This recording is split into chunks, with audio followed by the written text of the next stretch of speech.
was something strange about your voice, letting me know I had no choice.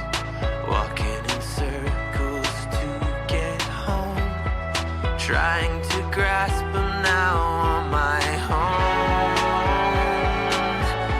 A heart of stone, you're a stranger to me now. It's like you've never been here, struggling on my own. Oh man, it feels so wrong. Now I spend my days looking back on life. It all makes sense, you met this other guy. All my assumptions prove to be right, but I'm trying to grasp you're on the other side. Guess something died. I lost my mind. A heart of stone. You're a stranger to me now. It's like you've never been here, struggling on my own. Oh man, it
times I don't remember when, in and out of consciousness, while others might be stressing out. We rely on our facade to help us out, and it's obvious now.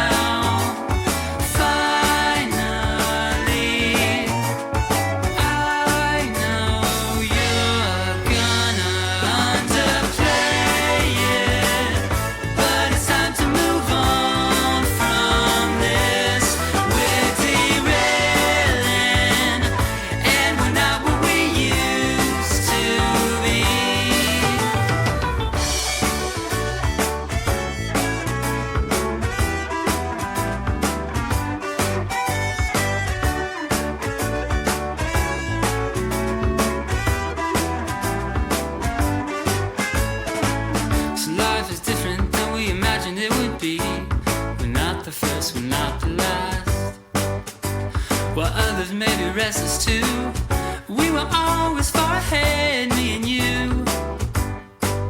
And it's obvious now, finally, I know you're gonna underplay it, but it's time to move on from this. We're derailing, and we're not what we used to be. Underplay it, but it's time to move on from this. We're derailing, and we're not what we used to be.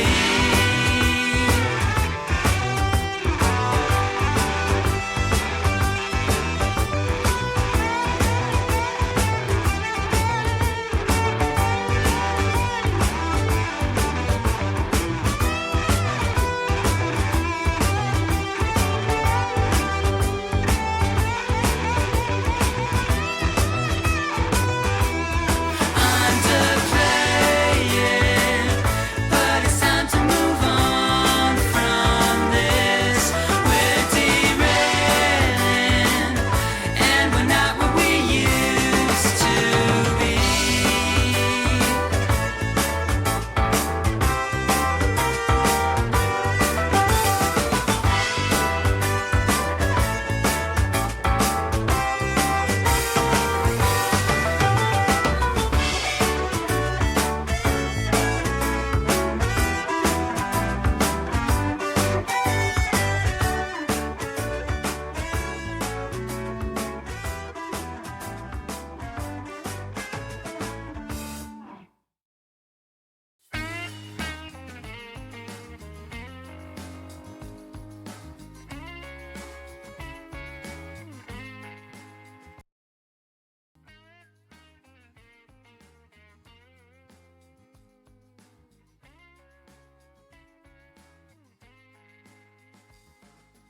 Laughs came so easily tonight. You're aware I'm prepared to keep you tight. 'Cause everything you did tonight, I swear in every sense you did it right. I'd like to keep this peace in mind. Don't wanna lose myself now in forbidden love. My heart went so easily tonight. Just get it right. Oh, give me some now, give me some more. Give me some now, give me some more. Give me some now, give me some more. Give me some now, give me some more.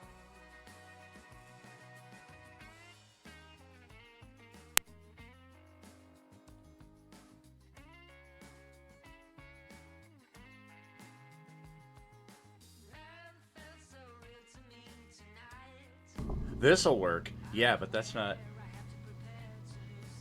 I don't know. I guess this will do in a pinch, but this is the wrong mic.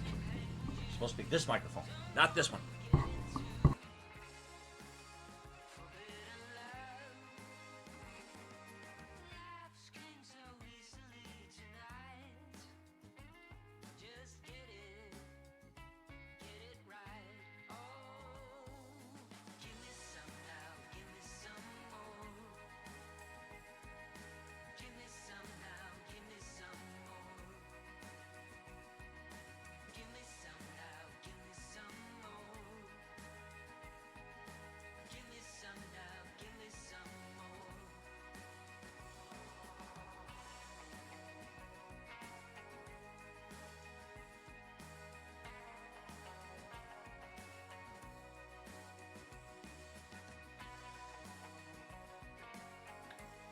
Did that do it? Yeah, I think we did it.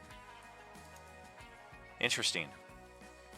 Had to change a setting completely that I've never had to use, but I think we're good here. If readings are correct.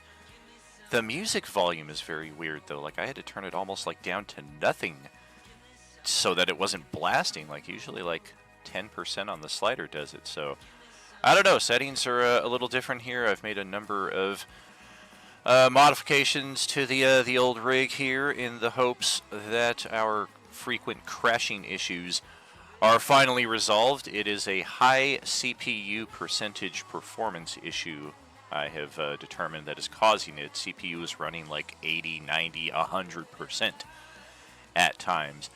And I think I have figured all of the issues that were causing it, mostly a lack of maintenance and technological awareness on my behalf, so my bad for that. But hopefully we are all set, because right now we're running at a smooth 25% CPU usage with all things in play. Well, almost all things. Let's jump into the voice chat here in just a few moments after welcoming you back to the fourth and final week of Roleplaying Unlimited's 4th year stream anniversary event. We've had 18 games in, I guess, 20 days or 21 days at this point. And by day's end, we should be at 20 games in 21 days because we got another doubleheader for you starting right now with the Swan crew as they continue navigating the ice caves, trying to make it into the central region of Orange Eucor. Let's go say hello to everybody. What's about to happen is going to be hard to watch. Howdy, everybody. What's happening? Not much. Just chatting about the great betrayal. Oh, yes.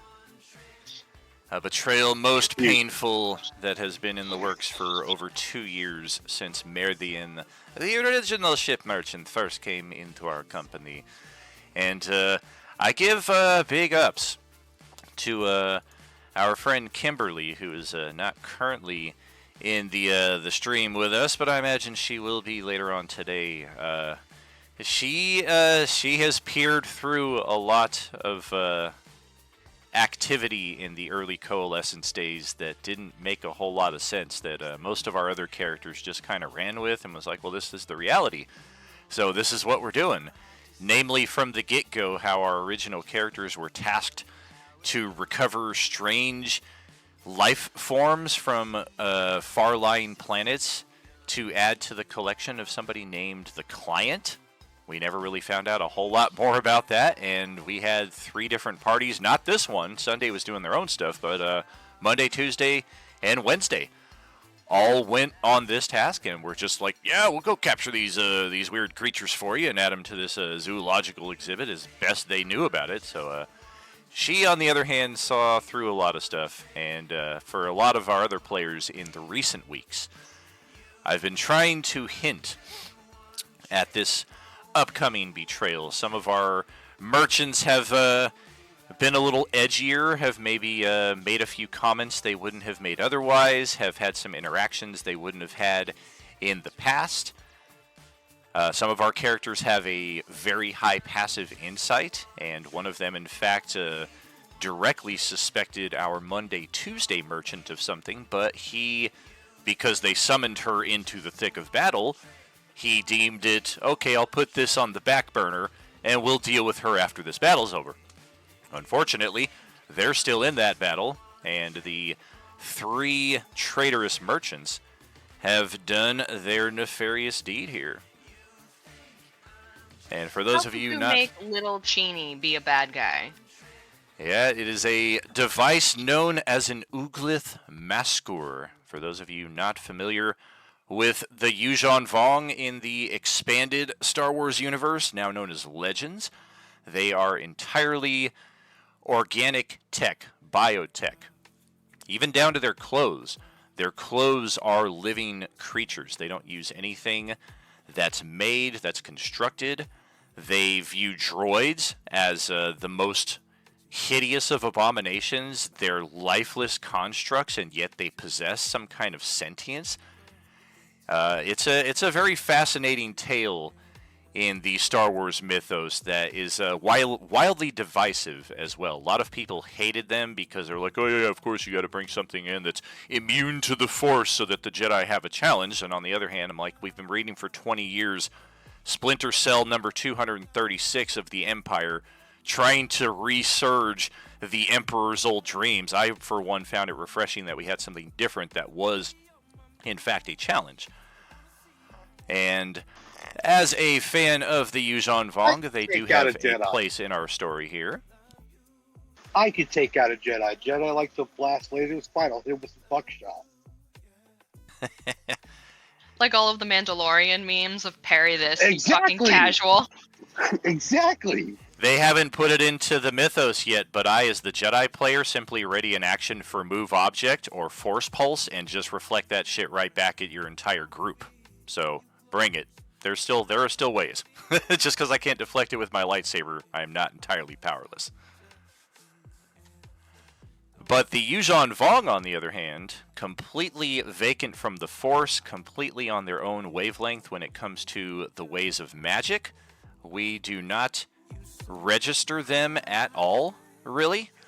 And it is for that reason that our characters who are maybe a little more magically inclined, who might have a bit of a sixth sense even, never really registered anything untoward from our merchants.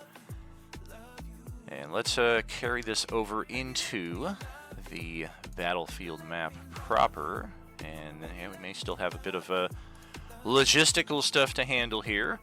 Yeah, we got some cards to pick. Oh yeah, now that we've got the full-on animation here, I want to check the computer usage. Yep, that bumped it up significantly, but we're still running acceptable. Trying to nail down the frequent crashing issues here, and I think I may have. Alright, and that brings up a very good question. We had brought in the Twitch chat here. Are we using the standard deck or the many more things deck? Because I do have both of them, and I think for those of us who are currently here, granted, it's mostly Sunday crew here, as we would expect, but we've got a little smattering of players from other tables here. I think let's put this to a poll and give it a few minutes. I'll try and rally some friends from the Discord as well to jump in and put in their opinions, but the deck of many things or the deck of many more things, and we'll see what y'all think.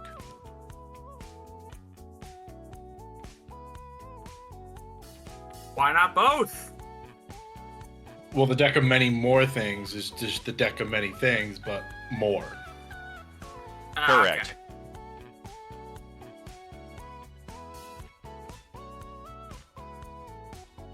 Alright, we're going to put this on a 5-minute burn here.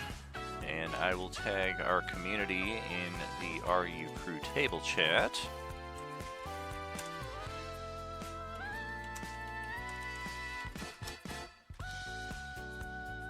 I'm still having to go through and add all my other stuff to here. I got my non-stacking inspos on here. I'm putting in my supreme potions.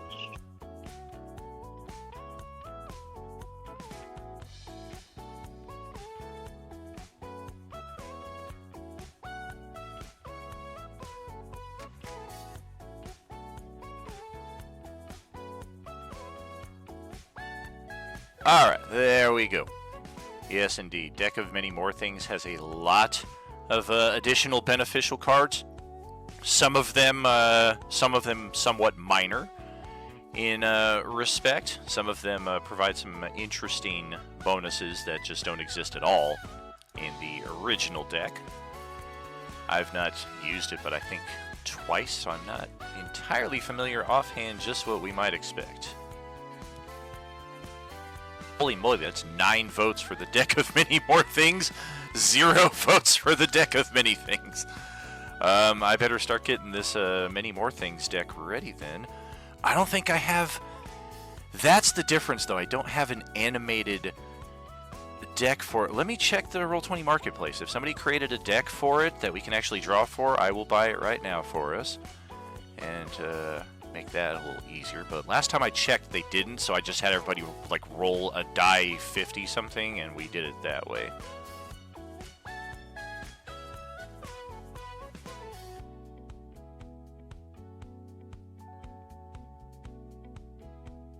Okay, we got a few things here.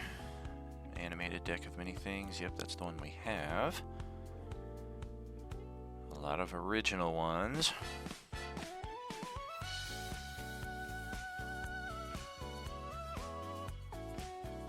And a bunch of things that seem to have no relevance whatsoever. Ooh, a casino map. I haven't seen this one yet. I add that to the wish list. Gambling.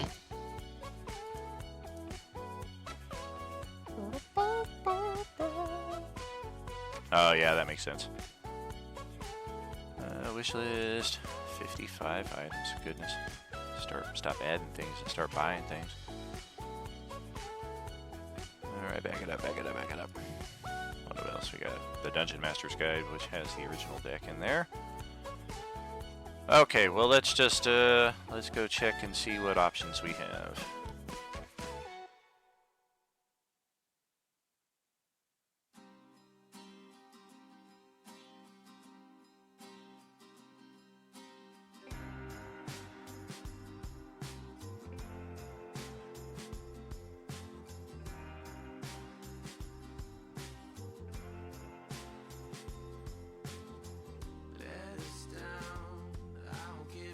Hoping the book maybe created a rollable table for that. That is a shame. That's just encounters. Come on, give me a surprise. Oh, no surprise, sadly. Alright. Yeah, looks like we're gonna have to do this the manual path here, which will probably take a few moments, but yeah, we got 11 votes right now for the many more things, so give me a few moments to construct a table.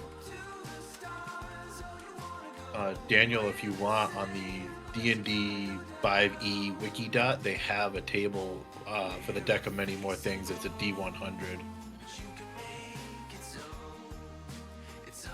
I can send that over to you if you want.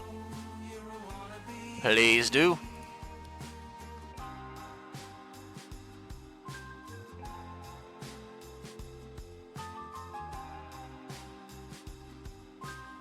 Oh, and I think I have.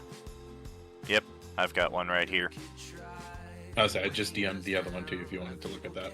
Very cool, very cool. Okay. Very strange. I'm going to make a modification on this of my own. Okay.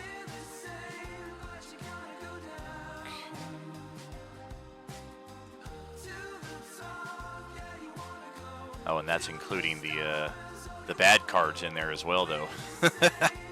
Yeah.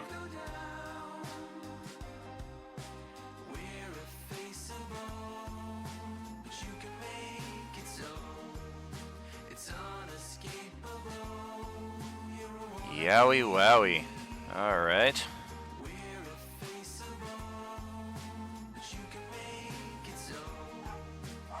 Ah, blue. Somebody's Imagine grouchy. one of us imagine one of us draws the Summon an Ancient Red Dragon card. Ah! I'll just go for the dragon card where I get a baby dragon for. I should soften up to take down a dragon. Alrighty. I'm thinking we'll be more effective with our time if we hold off on this and do it between sessions today. I will construct our table between the hours of Swan and Stew Crew so as not to consume our entire first hour with this here. I do apologize for the delay. I didn't even consider bringing in the many more things. But it does give us a few extra options, but it does mean that we got to be a little more patient on our incoming rewards. And we do have otherwise everything set for our combat. Let's make sure we get the initiative in a good spot. Otherwise, it looks weird and clashes with the streaming chat log there. It's not a hassle at all. It adds a bunch of fun things, but yeah, it just gives us a... It does mean that we got to take a few extra steps to get there. And for those of us in combat, this is what I was speaking to earlier that might still require a bit of logistics before we even fully get into this.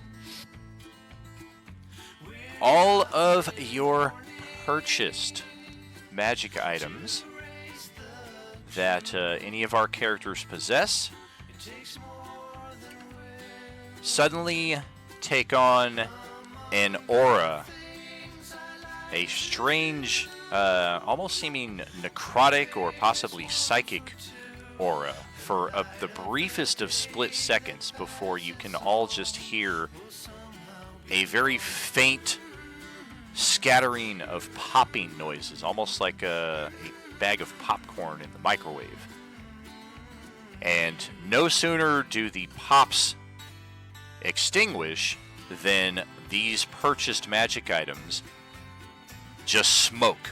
Their sheen is ruined. They're obviously they were probably among the finest constructed items. Now they just look like the Infinity Gauntlet after it was used to destroy all the stones. Thankfully, the characters who were using the items are not also as affected, but these items are just obviously useless and worthless, and it is not obvious in-game why this has happened. This applies to any items that anybody has ever purchased from any of the 3 ship merchants. Items that you have gained as part of annual subscriptions, those are relics. Those are not items that would fall under this category. Items that you have gained as part of hype trains, likewise, do not fall under this category. Items that you have redeemed Beskars for do fall into this category, as explained several months ago, and I understand completely if people missed this fact, but I did add a narrative development to the redemption of Beskars for items and levels, is that you're collecting scraps of Beskar out in the field while we're adventuring, and you are physically turning those into the merchant. There is an additional reason for that. The Yuuzhan Vong have a great need for Beskar, and our collective tables, going as far back as the Coalescence Act 1, have provided a lot of it. We will cover that storyline much later on. But for right now, we do know that, actually in-game we don't even know yet that the merchants have turned traitorous. All we know is that our purchased magic items have just gone poof. Again, any that you've ever gotten from a hype train or that you got from an annual subscription, those are still intact. Any that you have purchased with gold coins or with Beskars, those have just suddenly smoldered and are useless. I can't remember where I got the cloak displacement. Speak a little closer into the mic. I'm having trouble hearing you, buddy. I cannot remember where I got the cloak displacement from. Try doing a Discord search for it, either in the server or in our private chat. I'm inclined to think it's 50-50. You could have either bought it or it was your rare item for completing that level of the Lost Dice Challenge. Could have gone either way in that respect. I did catch that for our buddy Red. We purchased him a +1 shield and a Ring of Protection. Those items I have just unchecked from his character sheet. We will have a replacement mercantile system in the very near future, as I also posted yesterday, I believe. Otherwise, if you need a few moments to make any necessary adjustments on your sheet, hopefully you are not in the top of the initiative in that case, but even if you are, we can hold off a few more moments. But Ilark, it is your turn. Quick question. I had glamorous studded leather armor. Did that just change to studded leather armor now? It would. It just it's still mechanically useful as regular armor. It's just obviously been through the ringer. That is an important note as well. Potions are not magic items. They are considered alchemy in the role-playing unlimited system. So any potions you've ever bought, those are still intact.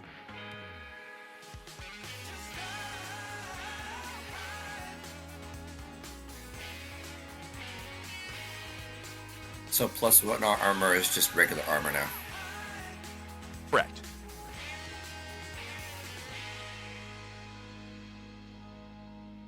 Should we erase those things from our character sheets, or should we just uncheck them and leave them there? Whichever works for you. I would say for right now, it's probably easier to just uncheck them, because we are going to have a new merchant in the near future, and a lot of these uncommon and common rare items, I would say, are going to be easily replaceable through these merchants. Many of our tables have already met them. I'll give you guys the line in on that already. Your counterparts playing on Sunday night, they've already found a community that is well off and well stocked. They have a merchant there. That's going to become our new Swan and Stew Crew merchant. Our Monday table, likewise, has found a complete community, so that'll become the new merchant. Instead of it being a solo merchant who lives in your community and mysteriously has access to every item on the list, these are going to be more brick-and-mortar merchants that you can still summon to your location, but their item selection is going to be more limited. I can't find where my cloak displacement at. How about you want to just do a percentile dice roll for it, above 50%, or do you want me to just get rid of it? That works. Yeah, let's say low, it's bad, high is good, or whatever works out for you.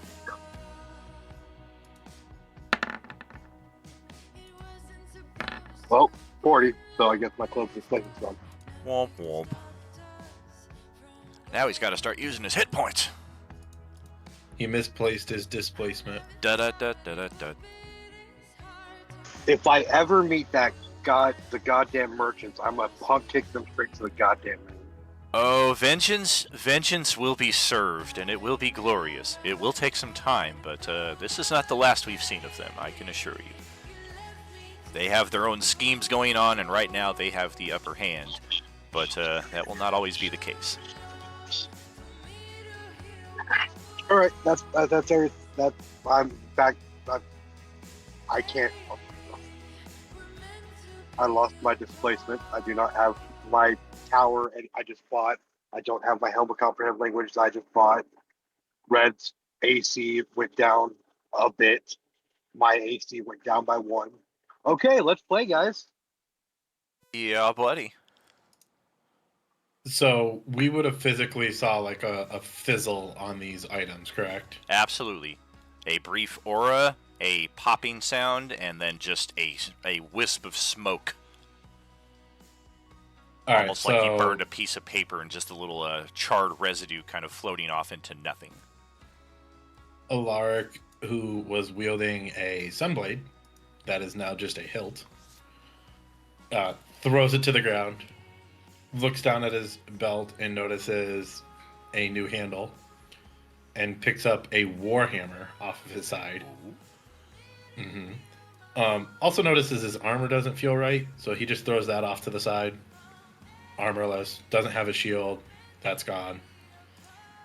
And what's your AC now? He's just stripping down. Permanently 25. Yeah. Oh. He's just stripping down, totally nude here in the cold. I could be fucking naked, a naked cat, and still have 25 AC. Yeah, one of my bonuses was a permanent AC of 25. I don't see any bad guys, so we're going to move up a little bit to the lion guy, and I do have a climbing speed. Still don't see anybody. So Also, an important distinction as well for items. Remember that we gained bags of holdings, necklaces of fireballs, winged boots from our community downtime Thanksgiving Christmas celebration, those items also would be exempt from this. Those were not Yuuzhan Vong cursed creations. Thanks, I was fuck. wondering. I was wondering how I was going to be carrying my almost 20,000 gold. Yeah, it's going to require some digging around, but we'll get through it. I know it's a very huge pain in game, and I do empathize with you for that. But there will be recompense. There will be blood. All right, so Must that get a was huge- must get a jaw one. 5, 10, 15, 20, 25, 30. Still no sight. 35, oh, you think you see 40. something? Down to the south. Oh, and there's something. There's that weird armed creature there, off to the west. 40. Oh, 45, 50, 55. Oh, by the way, I have 120 speed now. How dare we'll you? Stop. We'll stop there. And I kind of just like look at the ice lion and just like look back at the armed creature. Are you two friends? That thing is no friend of mine. Perfect. And I will stop there and take my. Elaric's official theme song is now.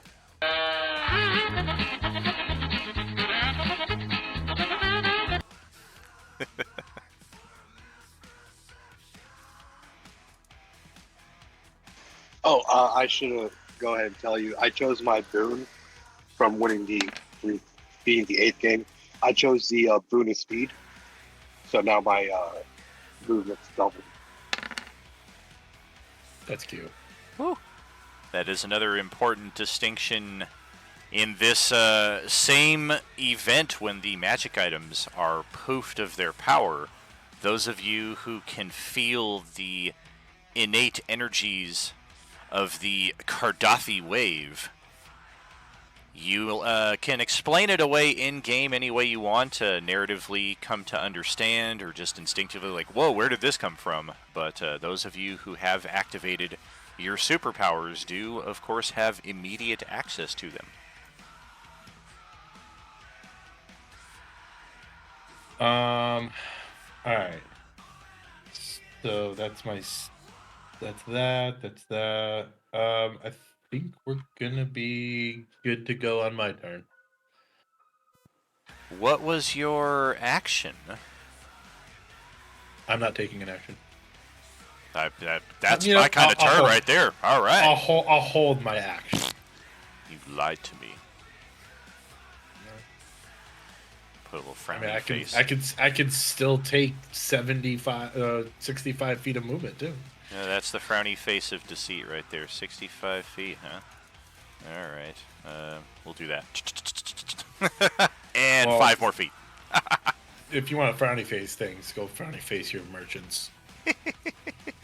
Oh, they're all celebratory right now. They're at the height of their joy. Let's pass it over to Carl's turn here. Don't forget your 3 HP of regen, and it looks like you've got some kind of a frosty effect on you. I'm gonna have to check what that is.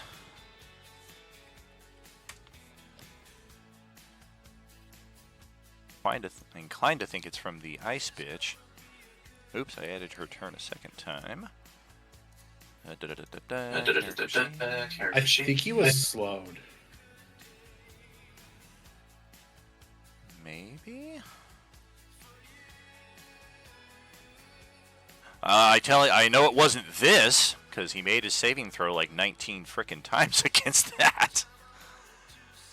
Could it be that pocket snow she keeps tossing out? Well, he's got a little bit of blindness or some shit. I would have just put the blinded icon on him.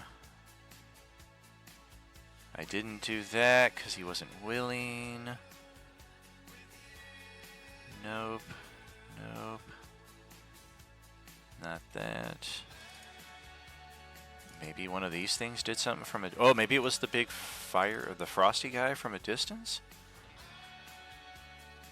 Okay, I believe it was this. Looking at his health bar, I think I hit him with one of these. Hopefully I don't roll a natural Something 20. that took away health, yeah. Something I- that took away health. Yeah, I think I hit you for damage and your speed was reduced by 10.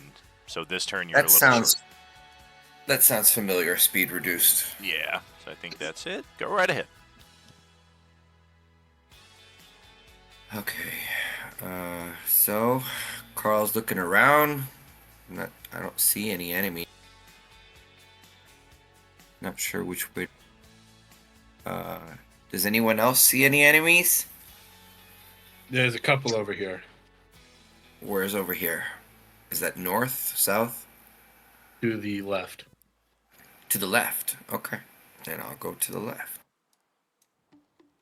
To the left, to the left.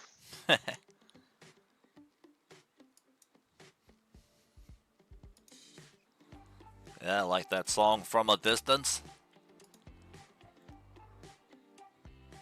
I think I only can move 2 more spots. So this, how elevated is the little ridge to my left side there, Daniel? It is 10 feet high, but just through here is the natural incline so that you don't have to worry about trying to climb it yourself. Oh, okay. Well, then I won't take a step then.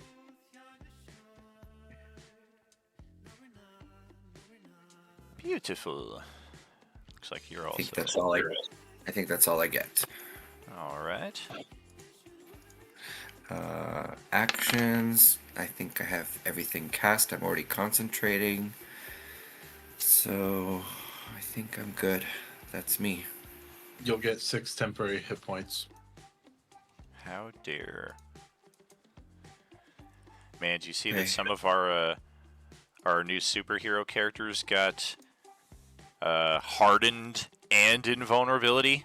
I take half damage and I have 100 extra hit points. Good God. I'm the Juggernaut, bitch. Carl got fly. What does that do? You get a movement speed equal to your flight. Or flight equal to your movement speed, I should say. Oh, okay. So I don't get to move more.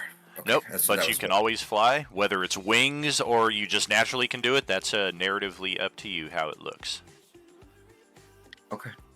Tawny Paw would normally go now, but unfortunately Ari will be taking the day off. Hope you have a good one. And that's over to Varys, who is now coming in a lot clearer. A lot of you guys were starting to think you needed an optometry visit, but yeah, he's back in focus. What about the teleport one? What does that do? Unlimited Misty Steps. I'm just wondering. Oh, so I get a bonus action, so I can move a little bit more. That is correct. Yeah, you can always bonus action 30 more feet, like the Nightcrawler. Okay, then I'll do that as my bonus action. But go ahead, Varys. Okay, well, Varys is feeling younger for no reason. So, let's see here. I'm guessing it's an athletic check to get over this incline, or is it just double move? It would be both unless you have a climbing speed, or you could walk up through here and pass without any issues. Athletics check. Yeah, depending on how good your athletics check is, though, you may bypass the movement penalty.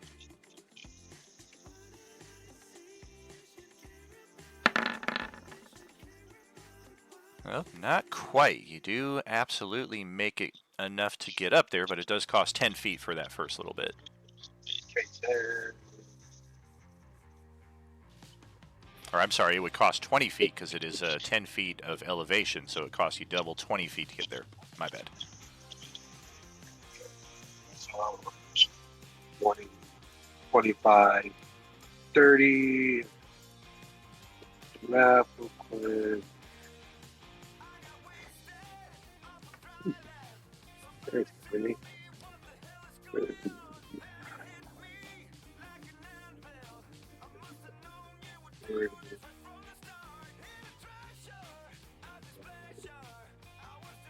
I've been spotted.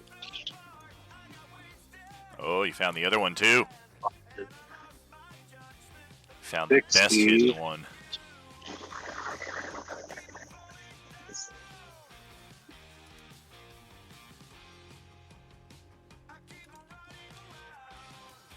I want to Ooh.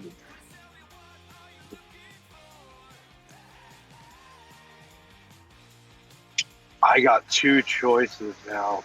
Damn. I can either use part of the boon to immediately take the dash action as a bonus action and get up there and attack, or I can throw my dagger at it. Let's throw my dagger at it. How dare you? I'm throwing. Well, I think it's within 6. Yeah. It's the one Okay, directly to your south? Yes. Gotcha. So, gonna throw this.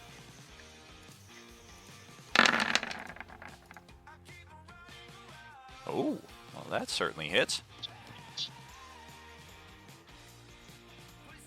Check out what this ice golem has going for it. You're dealing cold damage, right? Non-magical cold damage?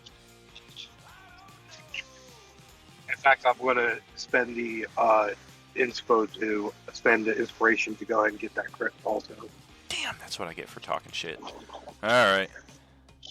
So, 18 plus radiant. We're not undead, though, so we don't take that. So, looks like 18 damage.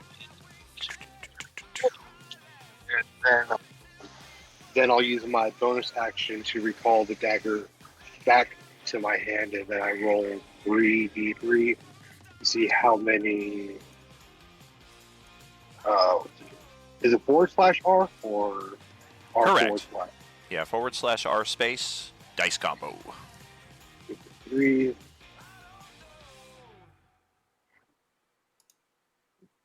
So for the next 8 rounds, my attack with that dagger does an additional d6 force damage. And I will end my turn there. Beautiful. I wonder if there's a force icon. Hey, there is. It's a force shield. But let's just mark it with an 8. Help you remember that for 8 rounds you get force damage. 11 points of temp hit points. Oh, good. I to need Varus. that. Oh, I thought you were talking to me. Okay, No. Krill. Up to your turn. 3 HP regeneration, 1 less round of bless. Magic items go bye-bye. An important distinction for you, your hereditary black and white daggers, of course, have nothing to do with any of this, so those are still very much in play.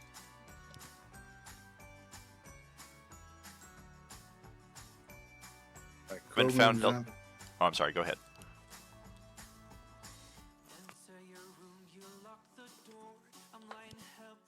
And he's gonna action dash.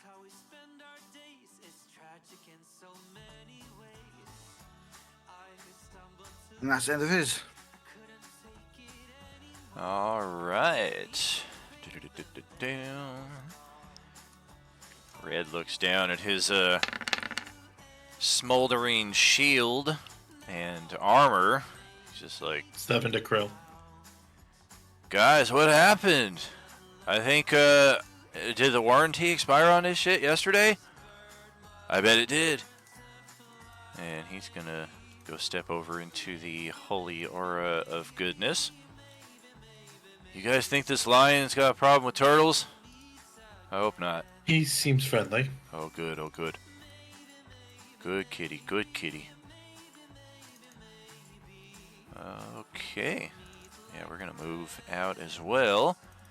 Action dash over to this area just in case. We're gonna cover all sides that we can see. Call it a day right there and pass it over to this guy's turn. I think Varus is maybe the only one that can see that one.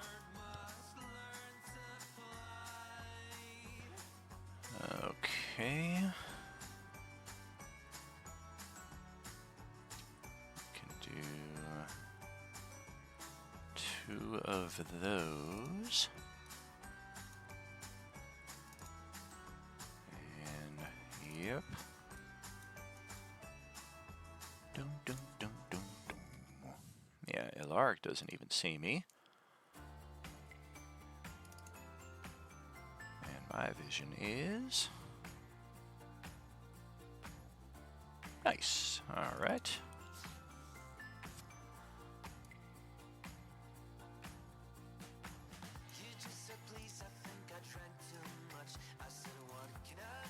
step over here.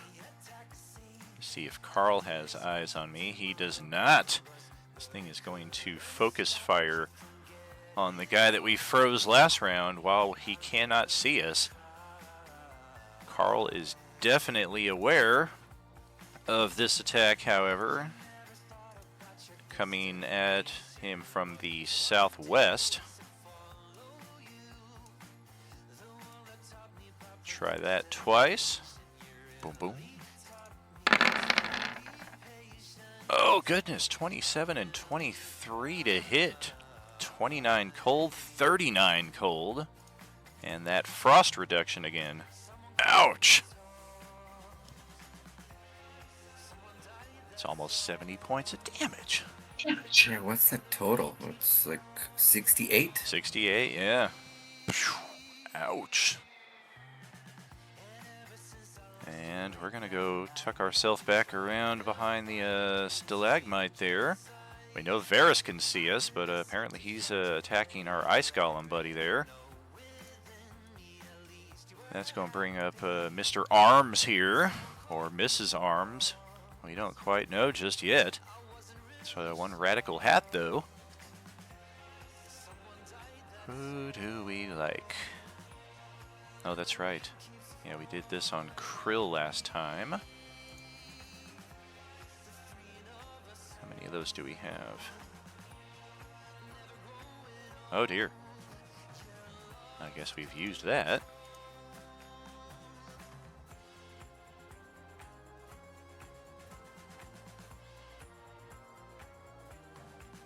Okay, we're gonna move 15, 25, 35, 40, get up to here.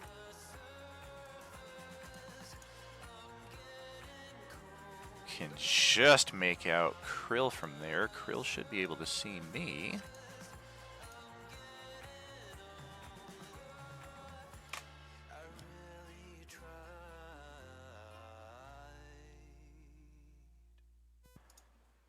Nope, we cannot see you.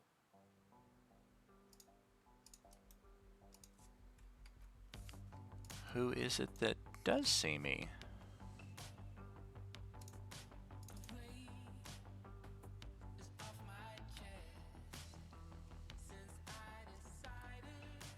Alright then. One action for that. I guess we'll do this then. Use our action.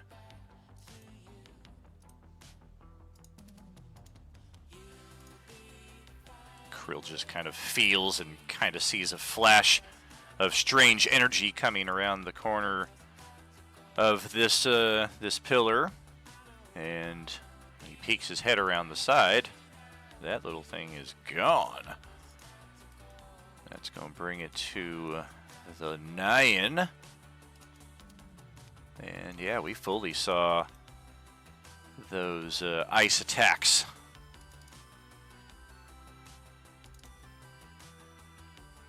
What do we have here? I think this is one of the more innate problems we have. Yep. I'm going to bonus action do a snow step. Right down to here. It's going to call out in common, "The most dangerous of your foes lies to the southwest. Help me surround it so we can finish it off."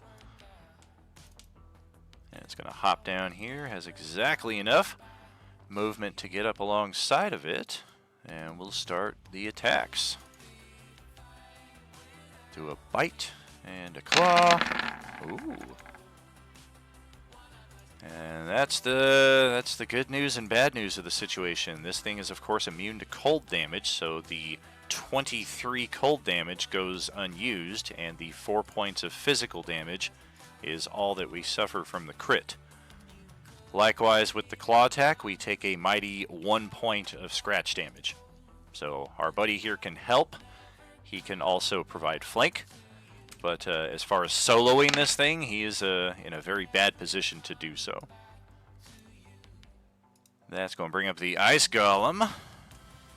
with toting around Bonehead, who will be our party mascot at some point once we get this situation resolved. Hi, everybody. I can't wait to join you. Kill it. Kill it with fire.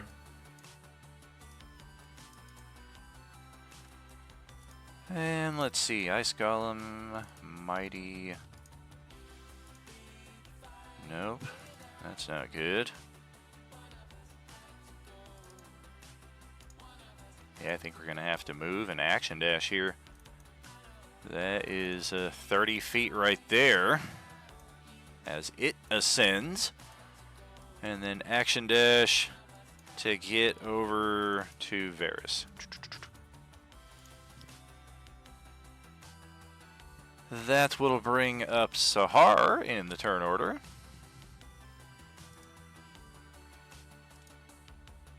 Alrighty. So, Sahar is going to make her way down to assist her friend. Woo woo woo! Oh, I drank all my coffee. And also, she's gonna, let's see.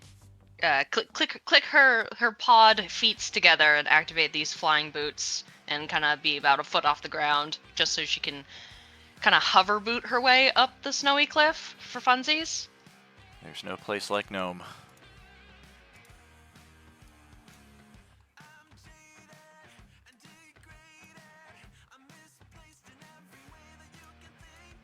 Oh.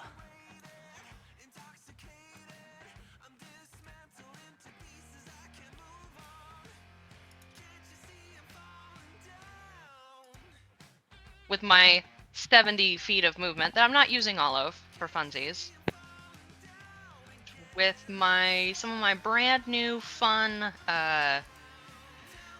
third level spell slots that I just acquired. Ooh. I'm going to be casting Crusader's Mantle with my action.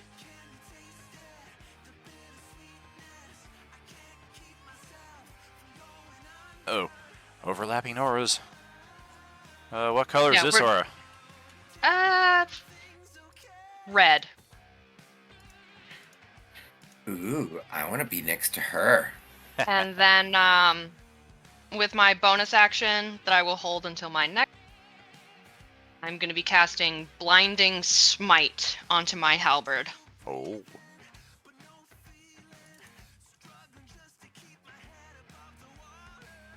And that will end my turn. All right. Let's pass it to Mark's turn. Welcome back. Okay, so I guess I'm just gonna move 5, 10, 15, 20, 25, 30, 35, 40, and I'm just gonna fly up the cliff here. Very good. Ceiling height in here is 40 feet high, just for anybody wondering. Okay, and then I will fly up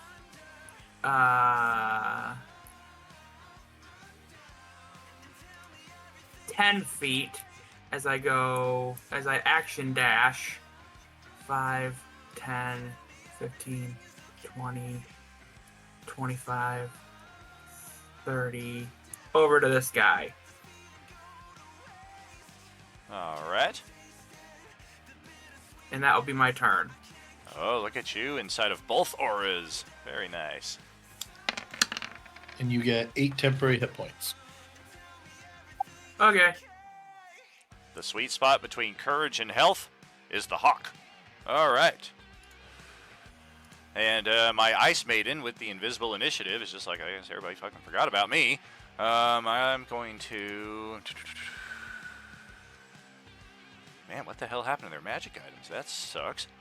Glad I don't use any of those things. I got 10 feet of blind sight. She gets near me, I'm gonna stab her. Oh man, yeah, I remember that. I'm going to use this on Diego. Oh wait, I've learned my lesson in that respect. Please help me for the love of... Fuck you, bitch.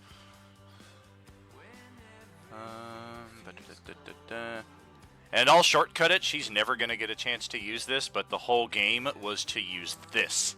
Because if I could dominate person, this would be an automatic pretty much, and it would have provided a very, very interesting element to our story going forward here.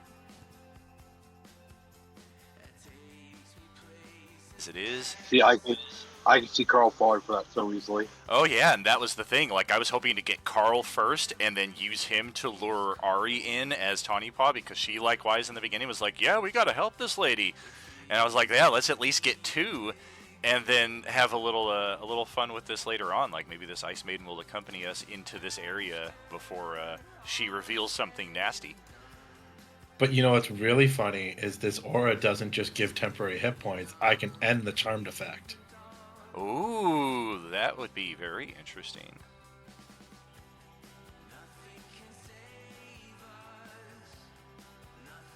I don't know if this is a charm, though. This is a dominate. It is an enchantment, if it says it in its enchantment effects. Does say while the target is charmed. Yeah, because that is a different mechanical distinction, but it's unlikely to come into play anyway.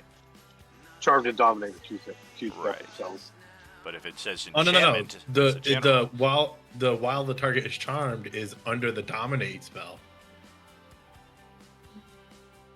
Oh, that is true. If you are a creature that are friendly to you are fighting and it has advantage while the target is charmed, you have a telepathic link. That is very interesting. Yep, it does say it right there. Alright, well, I am going to do is... I'm going to attack Tawny Paw in the invisible realm, because only I can see her. Alright, yeah, that's the guy who was calling me out when he saw me, so I'm not going near that dude. I'm going to go this way instead. And call it a day. Let's go up to round 2 here. Ilaric, your turn, Mr. Frowny Face. No ready action for you. That's fine. 5, 10, 15, 20, 20, 20, 25, 30, 35, 40, 45, 50, 55, one of 60, you is missed. 65, 70, 75? Squeeze up against the wall. There's just enough room for you to fit there. It's particularly cold here with the frost actually visible in such form, but you're good here as long as you don't decide to call it a short rest.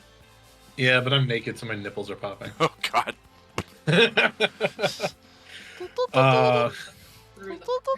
Through the fur, yeah. Let's go. Let's use this wonderful new weapon I have. Who gave you a new weapon? Somebody wake up Hicks. Oh, So ouch. that is 26 to hit. Definitely hits. AC for this massive dude is a 13. However, I'm going to take that, and then I'm likely going to do the reaction, which is this. We're going to reduce the damage. Oh, I always forget that part. Got to take 10 HP back. And then magically teleport to an unoccupied space within 30 feet. Not going to be as effective as it was last time. We're only going to end up right here, which is much closer to Sahar. Let's see. I don't really think I have any bonus actions I can do. So we will.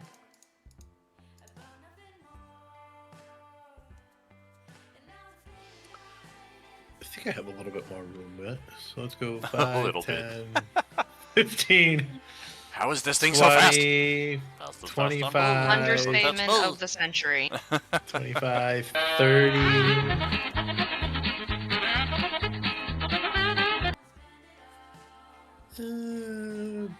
35. Oh, damn it.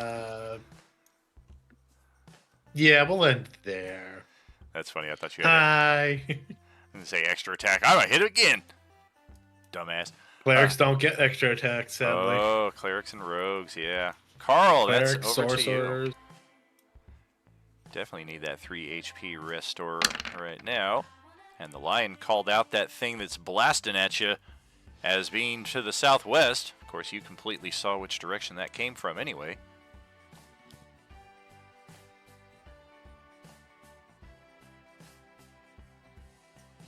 Yeah, there it is. There's that giant thing. You hit it once already and it teleported away. Now it's had it out for you ever since.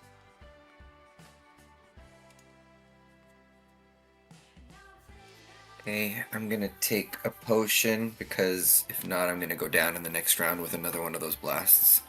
Reasonable. I'm gonna use it as a main action. Oh. What's that? What's that total again, Daniel? When it's a main action? Supreme would be For the 60. Supreme would be 60. Let's do that.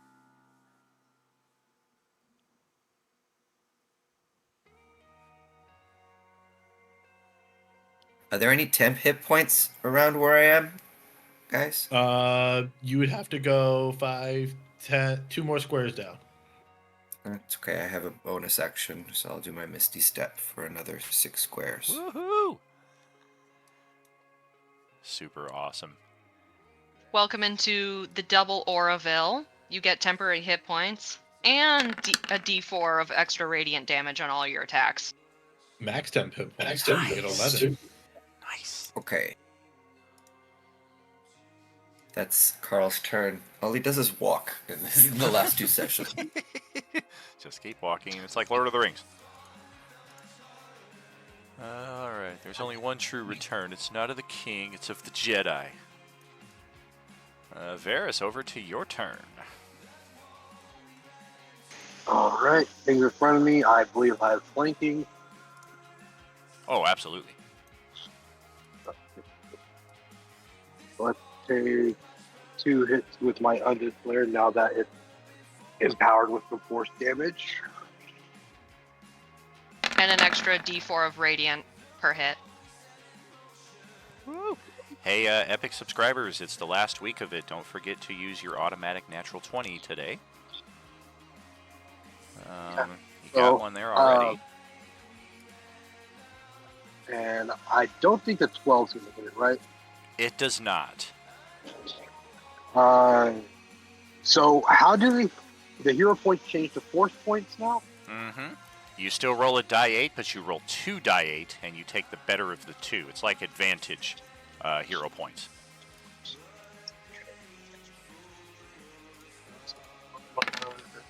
Oh, yeah. Definitely. See it? 16 is your target. Okay, so now I get to roll 2d6 for the empowerment of the force damage to the dagger, and then 2d4 for the, or do I roll one more d6 because of the crit? Or is it just static? It would be an extra die 6 on a crit, yes. Okay, so one more d6 for that. And then would it be, and then just 2d4 regardless because it's not going to be a crit also? Or would Yeah. it be 3 jump? I think it's Okay, just so 2D4. Mm-hmm. Okay, so then extra 2d4. Okay. And all that calculated up to how much damage? Oh, I was chipping away at it individually this time. 16, 18, 26, 33, 6, 9, 42 looks like. 42 damage. Huh. And, yeah, I'll go ahead and my turn there. All Not right. going to burn my action surge yet. Very good. Let's pass it over to Krill. Can hear all kinds of stuff happening south. You know that thing was just around the corner and you saw a weird energy flash, but you don't see it there anymore.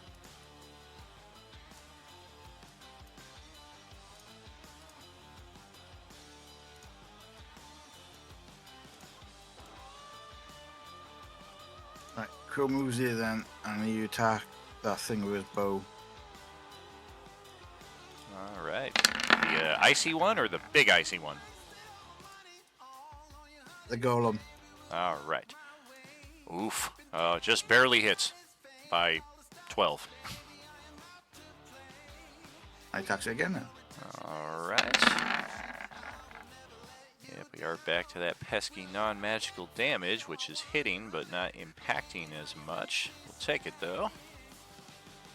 Against the then. All right. Red is up. I don't think anything's coming around this corner. I don't think I can get around to the other side of it from here, so we're going to take the long way around. 10, 20, 30. Step around the mount here. I feel you, Carl. I feel like I'm just moving, bro. Hey, look at that. 30 more feet, and I get myself into a flank. This thing's going to be dead before I get my next turn, though. Save some for me, Varys. Sahar. Oh, Dabber gets 11 temp. Ah. Change that up then. And now it's back to the foes. It's this thing. Well, damn, my best attack and I lost my advantage. What do we have here? Fuck it. We are gonna provoke that attack of opportunity. Oh, you poor thing. Let's. How's I am Warcaster? Go Booming Blade on that. Ooh, ouch. Yeah. Let's see. Smash. I'm gonna make you into ice cubes. Ow, that hurt. Oh, that was painful. Oof. All right. Don't forget to roll your extra DX when you first hit. The Booming Blade. You get a plus D4 I get a plus D4. because you're in my order. And what else? Once you get to a higher level, with Booming Blade, when you initially hit, you do an additional D8 of damage on the beginning. You'll take that 13 thunder damage after you move running away. The one. I thought I switched Booming Blade up. Yeah, it looks like it's just dealing the later damage, not the immediate damage. Okay, so 1d8. I believe so. Okay. I already took the 13 because I knew I was going to be moving. So 2 more damage, and that should do it for the AOO, unless there's more. Did you get the 4 damage for the Oh, yeah. Radiant from Sahar? Okay. Yeah. Alright, that's my AOO then. Okay. Well, I mean, it looks like we're drawing a bead on Carl here again, but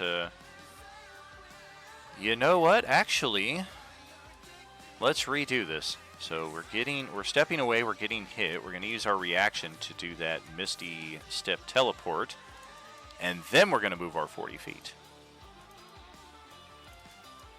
Down to here.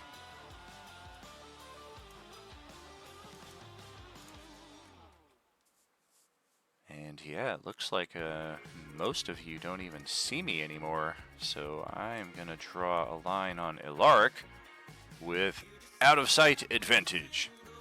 That's weird. We did all the superpowers. Not one person got gloom vision. Although we did have somebody express interest on getting in on the later superpower package. So we'll see what he gets. Hopefully somebody gets that. Oh, God! I'm doing that too. That barely hits. Didn't even need advantage on that one. Attack number 2. Oh! Sails wide. That was miss, Yeah, foul ball.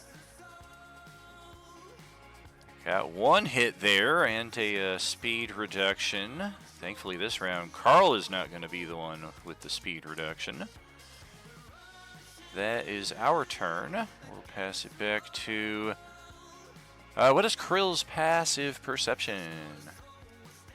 14. 14. I don't think we'll catch that. But this thing will take its turn.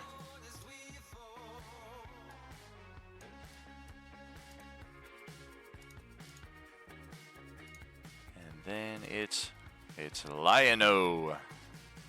Thunder, thunder, thunder.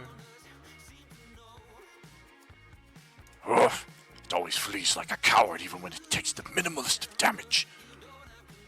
It's gonna roar. It's gonna check its recharge. Hey, it got it. Its roar is just a cone of cold damage, but it's mainly doing it for intimidation, so it's going to blow a frost of cold in this direction before it then charges into it. Take me with you. You should have got on when you had the chance. And I'm smacking your ice giant. We're gonna action dash and hustle over here. I found it once again. It's cowering in the southeast.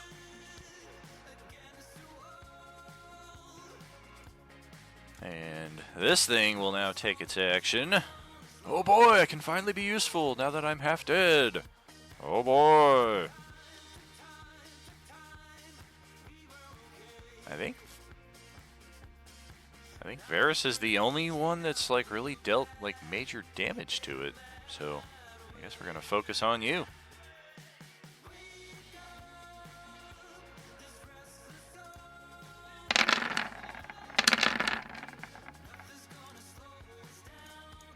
Oh, looks like all the money. Me too. Yep. It is going to get a grapple on you also.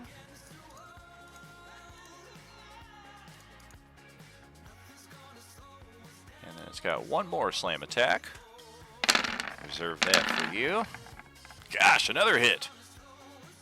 11 cold and 7 physical. So if you've got a physical reduction there, which I think you do. Yeah. Yeah, I do. So I was trying to figure out how much damage. So yeah, 22 and 18. 40 total.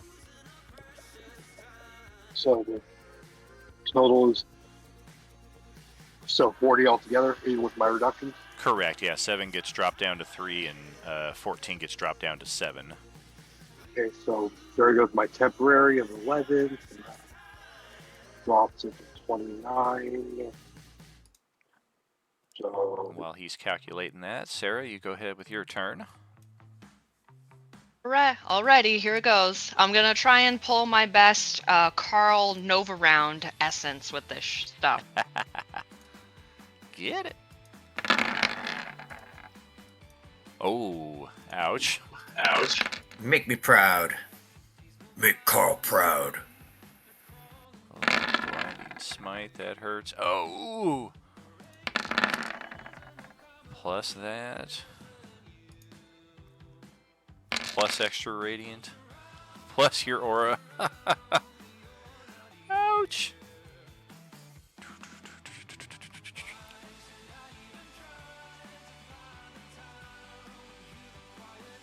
Did you roll the 3-die-8 in there as well? Oh, there it is, yeah.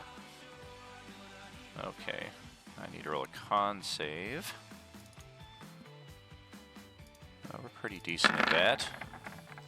Damn, I was hoping to I'm fail gonna it. take the inspo on that second hit to get that 20. Get the nat 20, okay. 25, 35, 39, 47, 55 damage. I had 51 hit points. I was really hoping to be blinded so I wouldn't have to see the rest of it coming. And yeah, this weird little frozen skull just falls into the massive pile of crushed ice that you've just made. Is it doing anything? It's just laying there completely frozen. You may have to warm this thing up before it has any effect. I mean, it might be a magic item. It's not obviously a creature right now. It's just a weird skull. Okay, Sahar is going to bend down, grab the bonehead, shove it in her one still functional bag of holding. And then she's going to use her 70 feet of movement to chase after Rar Snow Lion Man. All right.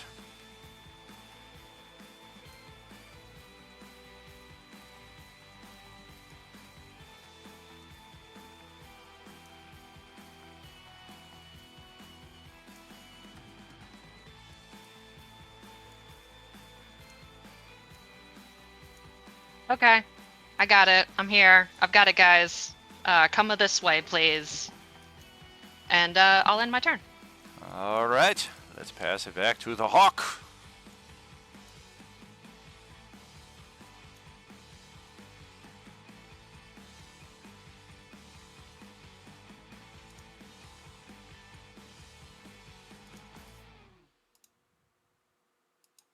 What? Alright, so I'm going to use a key point to use Step of the Wind so that I can dash as a bonus action. Yes.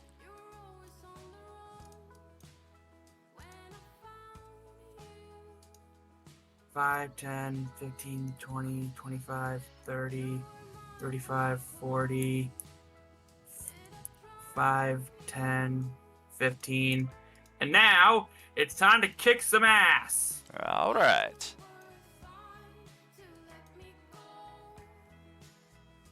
That will certainly hit. Likewise. 2 for 2, full damage. Plus, remember to roll 2d4 for your radiant. Yeah, or a bonus.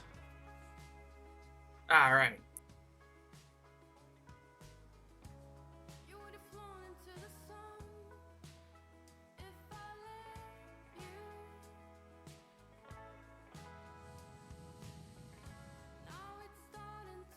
Okay. Got all of that. Unless you have additional movement, I think that's it there.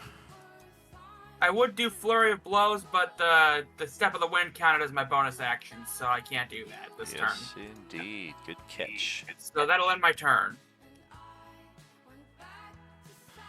Alrighty. Fuck it. Let's do our thing here. I'll let you guys peer behind the curtain for this one this time. I'm sure you all figured it out by now, but a swirling cloud is just particularly cruel in this environment. I literally had an animated cloud on the last map that represented where she was, and I don't blame any of you for not seeing it, because look at the frickin' environment we're in. It matched perfectly, which, of course, is the intent. Even found it, though, when he got close enough to it. Let me get my little fog back in place.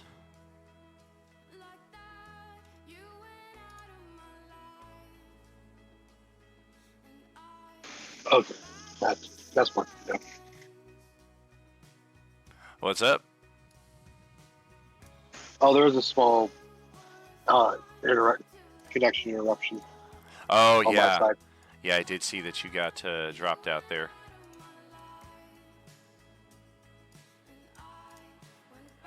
And then we'll do a bit of this. And that. Where is he at? There you are. That fucking guy. We don't like you. You stay away from us. Try and anticipate which way he's going to go and not be there. All right, Ilaric. It will be the top of your turn when we return from our halftime break on the final week of our 4th year streamiversary here at Roleplaying Unlimited. Thank you so much for joining us. Are you gaming?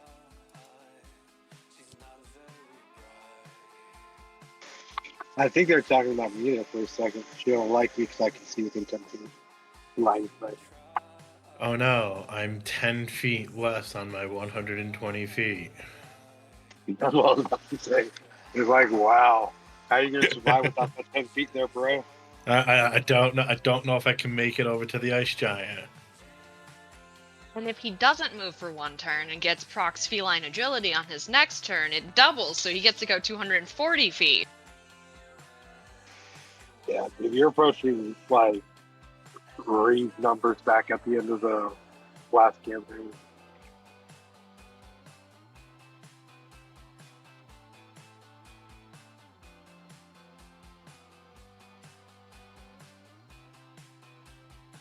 because my barbarian had boots of speed, which already doubled his normal movement, and then I have also would drink a potion of speed fifth pace on him, which doubled it again. So he was going like 180 feet every damn turn, or something like that, or 120. Yeah, I got the superpower speed, so it doubled my movement speed, so I went from 35 to 70. So that's more than enough. And then I got invisibility, which I don't think I'll use too much, but maybe it'll come in clutch. Well, I got a blessing. So basically, well, I got blessing and superpower too. But I have a blessing of iron skin. So I basically I no longer take quick damage. So it's like having adamantine armor all the time. I also have refined senses, so now I add a plus 10 to my perception checks. And I have inexhaustible. Basically means I don't require sleep. And I also regenerate an extra 10 hit points every turn. Yeah, I got critical caster, refined senses, and super speed. And then what else did I get? Orange peeler, orange juice, orange concentrate, radiant mine, and grenade. I completed Lost Game 6, which gave me the Awakened Dragon weapon. And then I'm still waiting on the very rare magic item and a permanent AC of 25. Yep, I'm still waiting on a very rare magic item from my last game completion from the D&D choosing. If it's from the game completion, you get to choose that. No, no. The hype train reward? It was a red card draw. Oh, red card draw. Got it. Yeah, I ended up getting keys, so he has to choose a very rare magic item. So. Gotcha. I'll see what that is. I got the very rare magic item from the hype train, and then I also completed 6, which was a very rare magic item.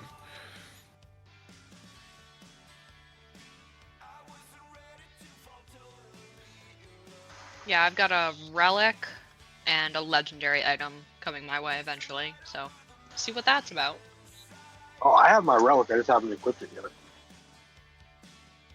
He gave it to Varys in a very mean way.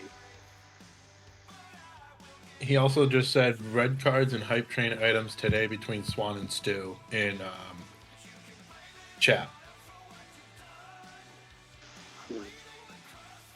But yeah, he gave me an axe that does. He gave me a great axe that does an extra 3d8 thunder damage on a crit. But he put it in Varys' chest while he was asleep. So Varys woke up to just an axe embedded in his chest.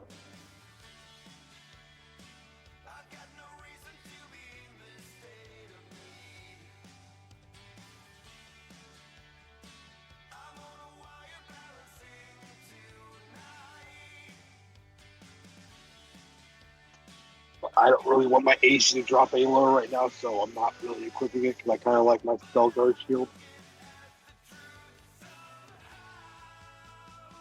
Yeah, because I got the permanent AC, I was just like, fuck it, I don't need armor or shield anymore.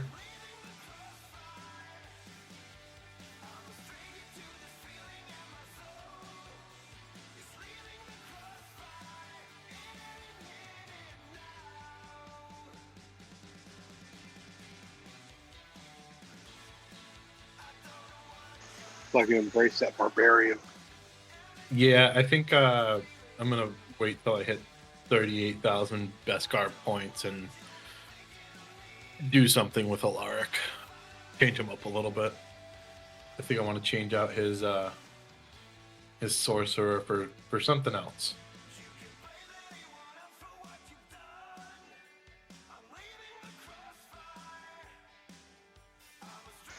I wish I had days off, man.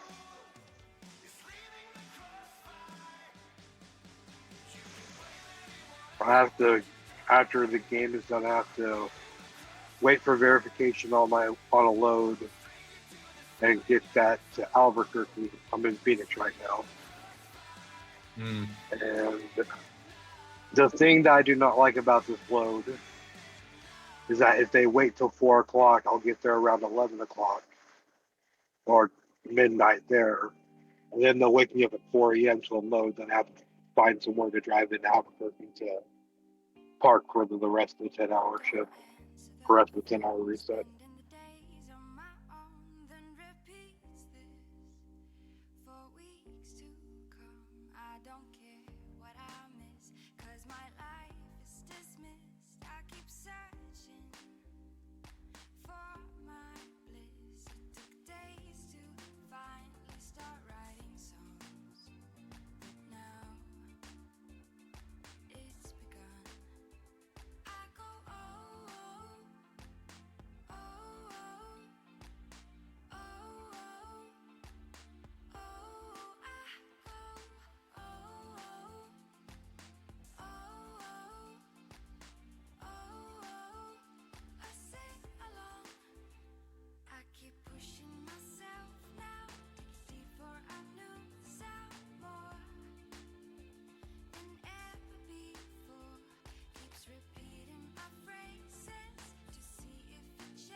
Are you ready? Let's get into another round here. Alaric, your turn. Alaric is very sad that he only can move 110 feet this round. But he's gonna do it. Oh, 10, did that say 10 20. feet? It's supposed to say 100 feet. Yeah, no. I missed a 0. 10, 20, 30, 40, 50, 60, 70, 75. So brave. So brave powering through. We officially have this thing pinned in the corner. It is the same as flank. All attacks now with advantage. I was gonna go down and around to get the flank, but Yeah, okay. This is pretty much solid wall right here. I mean, there's technically a space open here and here, but this thing is so big it doesn't have room to wiggle into those spaces in its defenses. So, yeah, you guys effectively have it cornered. Alaric just looks at it and smiles. You're not leaving. I don't have my reaction yet. Damn it. You think death is new to me? Look at what I've already experienced. Ouch. Plus 1 roll 1d4. Nope, not 12d4. Be nice. Man, it's always a 4 with you. What the heck? Cleric, what can you do? Right. And that's gonna end my turn. Very good. Let's bring it back to Carl over here now.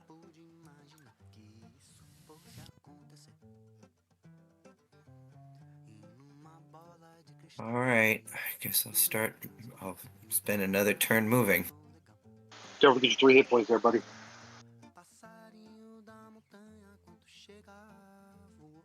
Don't forget, you can always ready an action if something pops into your line of sight or something.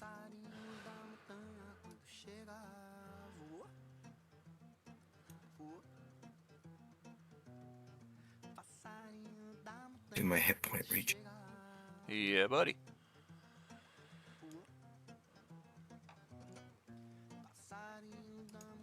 Okay, can I see him? Is he higher than me, lower than me? What's the story?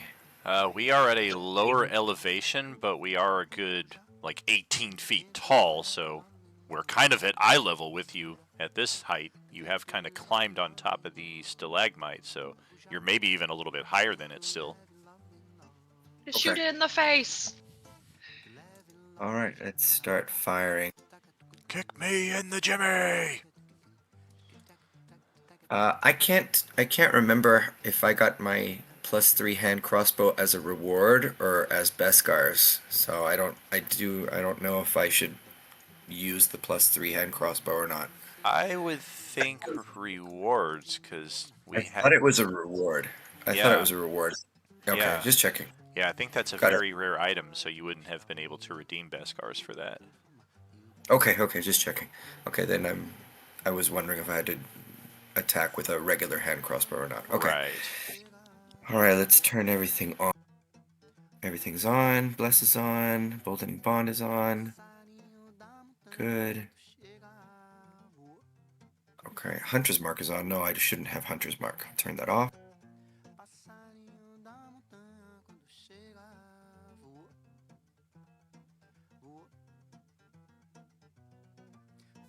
Good, good, and good. Even the 17s. AC for this thing is 13. Oh, and I get plus a D4. Oh no, I'm not in the aura. Oh, just outside the aura. So I don't get the D4. Next Just turn. out of it, yeah. So look like it's, we do have Bless, we got the Bond, all of that. Okay. 47, 57, 60, hey, 69 damage. Ow! Nice. Nice. Ouch! My health. I'm gonna have to cash in some health insurance right here. This is looking bad. I need an ambulance. That's Carl's turn. Alright, if I skip Varys, Krill, and Radabru, I can get out of here without any issue. Varys, your turn. Okay. Now my hero power kicks in. So instead of the normal 9 I've been regenerating, I regen 19 because my aim is optimal. Oh, there's that thing. Bunk. One less round of extra force. So that brings it to 104. Oh.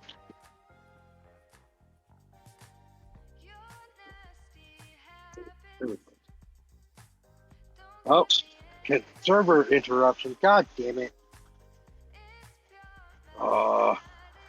Ba-da-ba-ba-da-ba.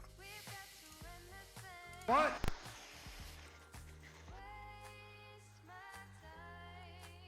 Hold on. Let me try this real quick. No! Yeah, talk. No. This is the kind of thing that just tickles my ball. Good.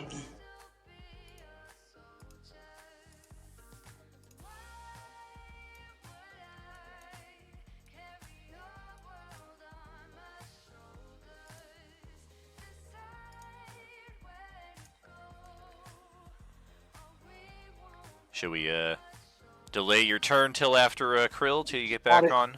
Hope you're good. Yep. Okay. Always an So, option.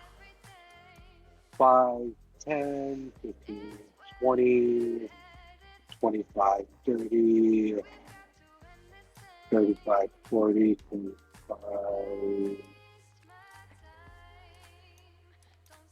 I'm going to use my bonus action to take a dash action and make an athletics check to try to jump on the fucking thing.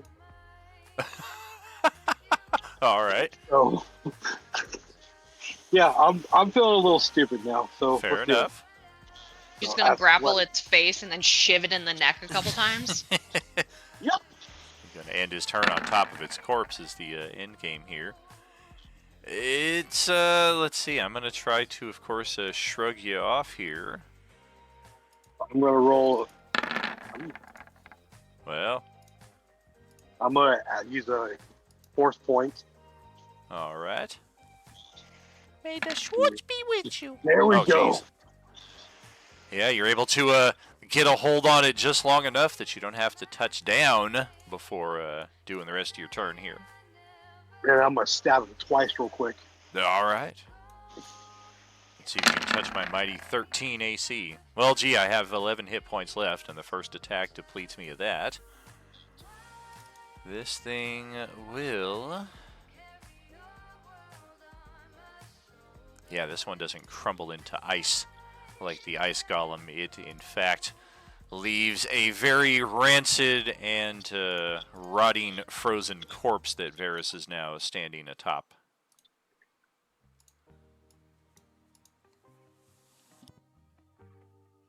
Victory!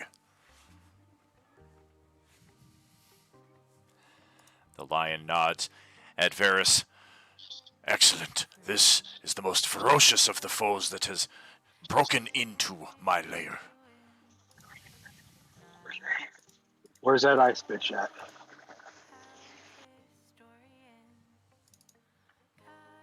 There's still the Mr. Hands and the other person. Yeah, the lion is sniffing around. Her scent is hard to catch. She blends in well in these environs. Can I try for something? Nope, you cut completely out. What was that? Can I try a perception check? You can. Okay. I had a +10 to these now, so. Oh, he's got the So- keen perceptions. All right, yeah, that makes Yeah. more sense now. Where's your +10? I don't know how to add that in, so that's why I said it I'm out loud. sure there's a way, but yeah, even 26, you're just like, I don't know where she is.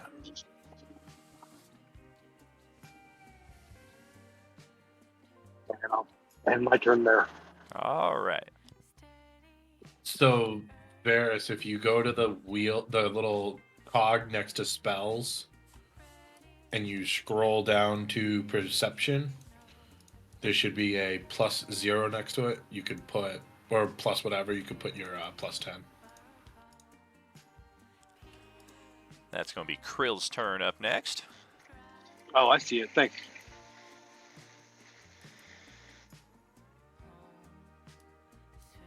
That Cruz is a simple one. All he does is move and he holds his action. All right. He's expecting something. This is working out too well. Hey Daniel, if the bonehead ends up being not a bomb ready to go off or something bad, can we rename him Yorick? You're free too. Hopefully you will What know is he him well. naming everything? You guys, I'm ready is to... what she Oh, wants. it's dead again, you guys. Man. Alright, I'm going to action dash back where I came from. Bonus action, try to light up a doob in here. I can't get any kind of spark going with this frickin' perpetual breeze. That's my turn, and the Frostborn is now destroyed, so we'll get rid of that. Golem of Ice also destroyed. We got two things left, the Ice Bitch and that weird arm creature thing, which Krill can kind of see up here. It seems to have returned, or moved over here at least, but yeah, this thing is almost at full HP. Only one of you have gotten a piece of it so far. And I guess...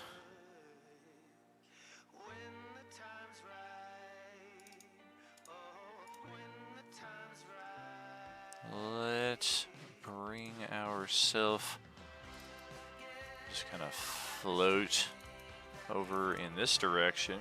If Krill's got a ready to action, this might be a good time to use it. It's beelining you.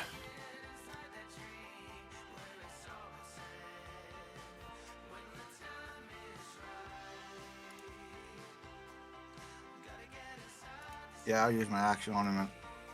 Very good.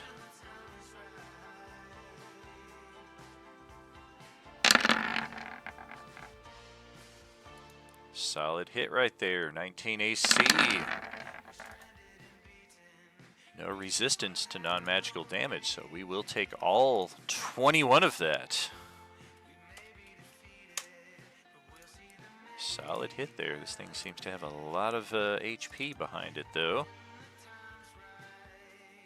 And, oh gosh. Yeah, this is a bad place to be, as we are now hasted.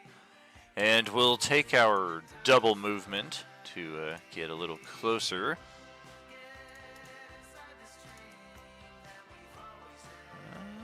10, 20, 30, 40. No, we don't have enough for that. And it's going to make 4 attacks. So far, this thing has only attacked once. That was to use its one and only Finger of Death spell on Krill, which is why his HP is where it's at. And now we find out that in melee, it is just so much more potentially deadly because it is also hasted, which means 5 Needle Fingers attacks. Let's start this off. Oh, God! Almost maximum damage right there. 2 10s and a 4 on 3 die 10 damage. 29 piercing and a con save.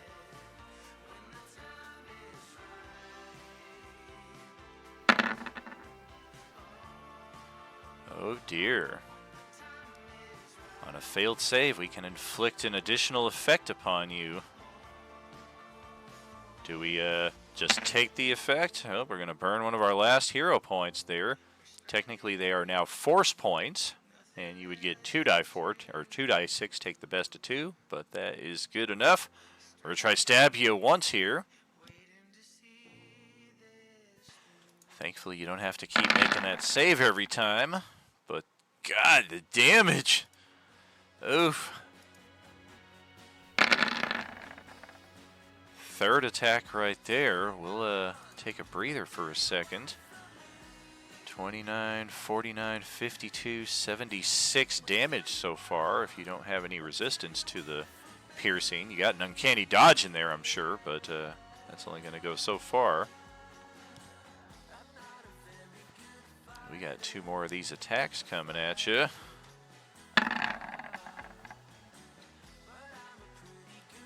Charisma save, what is that for? I hit the wrong one. Oh, you don't need to make the con save anymore. You only have to make it once per turn, even if it's stabbing you every time. Even if you make it, it doesn't mean you have to keep making them. Or keep rolling them, I mean. It's literally just the damage at this point, which is bad enough. 4th attack and 5th attack. Holy crap, I think it missed the 5th attack, but otherwise it hit every time. What did I say? It was 76 damage, so 96. 103 is the total damage. Thankfully, you can uncanny dodge one of those. Yeah, down that to is 6 HP. That is heinous. Oh yeah. You guys just hear a horrible pain coming from Krill's direction up there, and some of you can probably see this thing once again in the northern reaches, and if not, Krill's cries will definitely draw you there. Our Nyan friend will certainly take advantage to hustle over in the direction of Krill's pleas. And we've got something here. I mean, this is only so much, but yeah, we're going to snow step, teleport. Nice, exactly 30 feet. And then I'm going to use my action here. We've got, we're going to Ocarina of Time here a little bit and bring out the glorious milk, as we have prepared for saviors to hopefully come rescue us from our plight someday, and we have already spent the 1 minute filling our bottles with this pale milk here. We're going to spend an action restoring that to Krill, which has the same effect as a potion of healing, so it's going to give you 12 HP, and your exhaustion level is reduced by up to 2 levels. That is the true glory of this milk right here. And after a 9's milk has restored a total of 20 HP or reduced a total of 4 exhaustion levels in creatures, it can't create more milk in this way, so effectively it's got one more of these bottles in its possession that we will hopefully pass over to one of you for future use instead of having to use in the thick of combat. But that's all we got right now. That's over to Sahar for her next turn.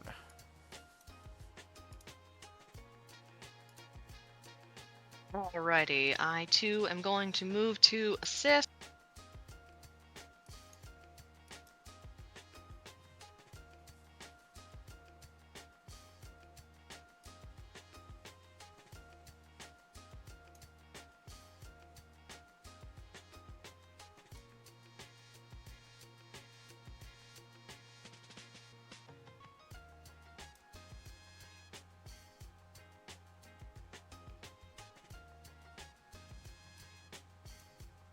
There's my 70 feet, and now I will make my attack. Get glow. Oh damn, where's my reaction? Teleport out of danger. Oh wait, that's the other creature. Shit! Stop! No, I will never stop. Okay, that's 19 is our AC, so we got hit, and then the polearm master's fallen a little shy. Well, I will use one of my forcey point. Beaut. Love the already corrected conversion here. 15, 25, 30. Ouch. 8. Yeah, 38 damage there. Okay.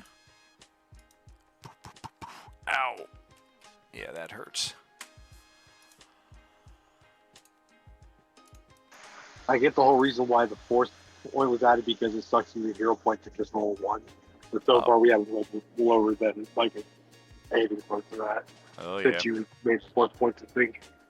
And for those familiar with force points in the Star Wars Saga edition, that's exactly how they roll. Eventually you get to a high enough level where you're rolling, like, I think 3 of them is the max, and you're taking the best of the 3 if I recall the system correctly. And then if you have the strong and the force feat, you get to roll die 8s instead of die 6s. So effectively your characters all have strong and the force if you are epic or super sub. And then otherwise everybody has force points regardless of sub or free or what have yous. That is all the damage we got on this thing though, so if that's it, that's over to Hawk. Yep, that's it for me. Time for the next target of the hawk. 5, 10, 15, 20, 25, 30, 35, 40. And then I'm gonna spend another. And then I'm gonna spend another key point to do the step of the wind. 5, 10, 15, 20, 25, 30. And now, for more ass whooping! Oh boy. Unfortunately for you, sir, my fists count as registered magical weapons! Oh gosh. Oh. Alright. And here's where I realized something a little after the fact, but I don't think it has had a mechanical impact so far because this thing is under haste. Its AC is technically a 21. So do you want to spend your force point for the week there? 2 die 6. Try to beat a 2 or better. See if you can turn that into 2 hits instead of 1 and 1. Sure. Alright. So, what am I rolling? 2 die 6. We're going to take the better of the 2. It's an improved hero point, basically. You're rolling a hero point with advantage.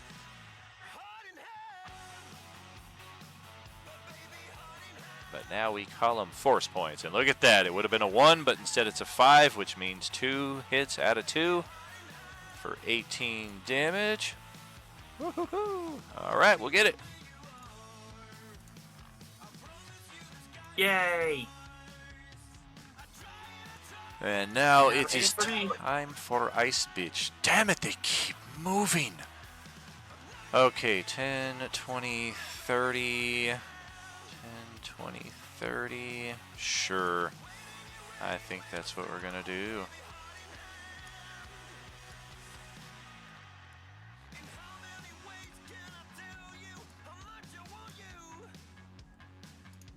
Okay, Radabru,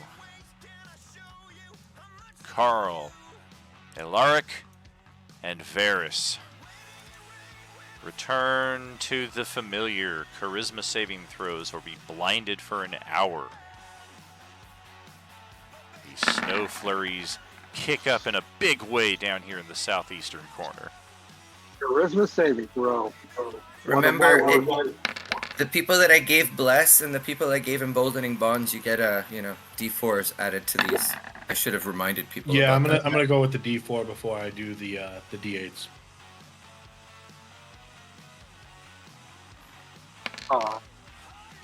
That's what is going on with you guys? Every time a 4 Well, it's on okay the die because 4, and Carl I is also rolled making a every D8. damn charisma save, even though he's like one of the most uncouth motherfuckers that we know. I also made a natural D8 on the D8. So. Yeah, you did. I'm going to use an inspiration to reroll that All right. because I don't know if you saw my rolls, but they weren't. Oh, that I great. did. Yeah, one of you is doing me a solid here at least. Let's have Radabru join in on the fun too. Oh, of course he fucking burns my natural 20.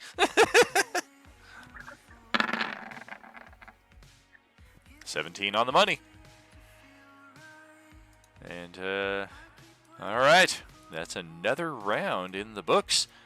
Another round kicking off as all three of you fend off the snow flurries.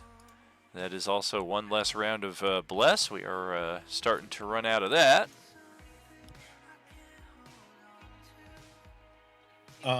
Do I get my 10 feet of movement back? Yes. Yeah, this thing has is over and done with. Okay. 5, 10, 15, 20, 25, 30, 35, 40, 45, 50, 55, 60, High Lion-O, 65, 70, 75, 80? Question mark? Yeah. You're kind of standing on the corner of the ledge, but you do have enough of a foothold to get some attacks off from there. Okay. You could also flank from here if you had the movement. It's more stable footing right here. If I have the movement. Yeah, if you have the movement. Actually, as a matter of First, fact, we're gonna go Booming Blade. Yeah. Oh boy, good thing for the flank. 28 will hit. Well, no, we're not rolling that. We're using No, the right. Awakened. Yeah. Right. So I will now. I'll use. Oh wait, I got Bless. True. So You need a 3 or better. He's gonna roll a 4 though. that is ooh 2. Dun dun dun. So now we're gonna roll our 2d8. You need a 1 or better. All right. That's an 8. All Okay, right. and then pick off 1 force point. And make sure to get that die 8 of instant damage Roll. now for the spell. 1d8. If you can build it into the Booming Blade spell block, there should be 2 different sources of damage. One that's the die 8, and then one that's the 2 die 8. Yeah, I'll work on that after. Okay. Yeah. So there's that. An 8. An 8. And then 1d4 for Sahar.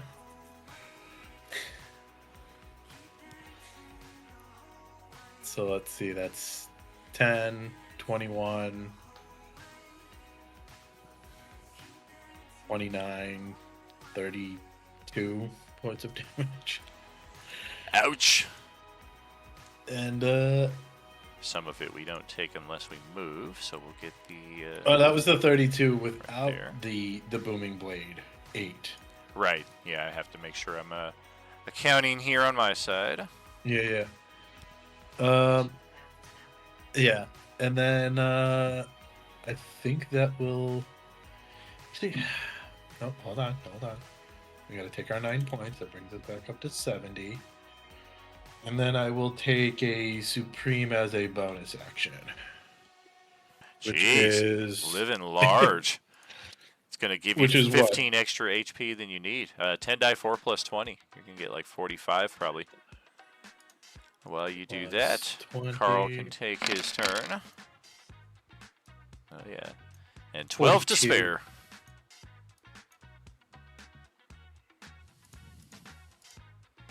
Okay, let's see where everybody's going now.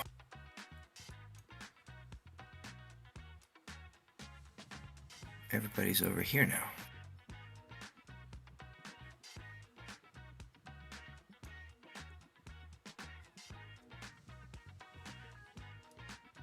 Yay, just made it into this area.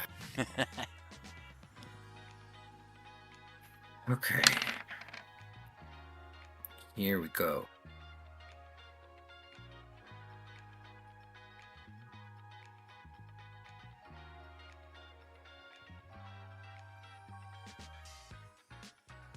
What's the blue color? Ow! I don't know what blue means. That means you rolled one max and one minimum. Oh, okay. That's new. I've never seen that before.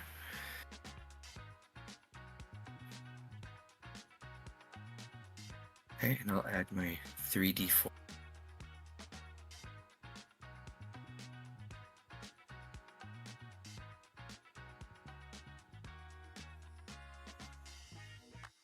And a little bit more. Ow! Yeah, that thing definitely felt all 3 of those. Took Carl a while to get going, but he's now in the fight. And that's Carl's turn. Oh yeah.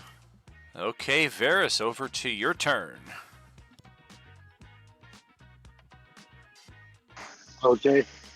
I'm gonna activate my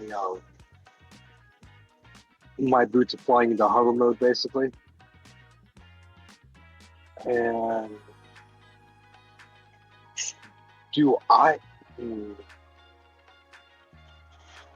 I'm going to move my movement, but I'm also keeping an eye out 10 feet around me to see if I can sense a certain witch.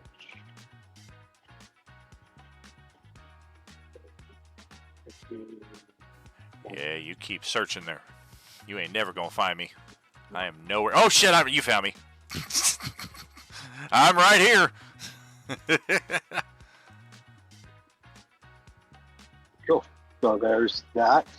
Uh-oh. And she's right there, right? Yep. Cool. I'm gonna stab her with my undead slayer since it has that plus 2/6 buff right now. So All right. 1, 2.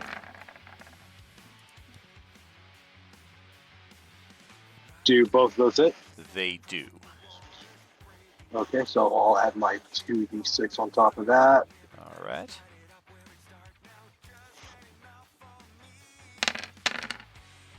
Oh. And oh, hold on a second, that was my dispatch.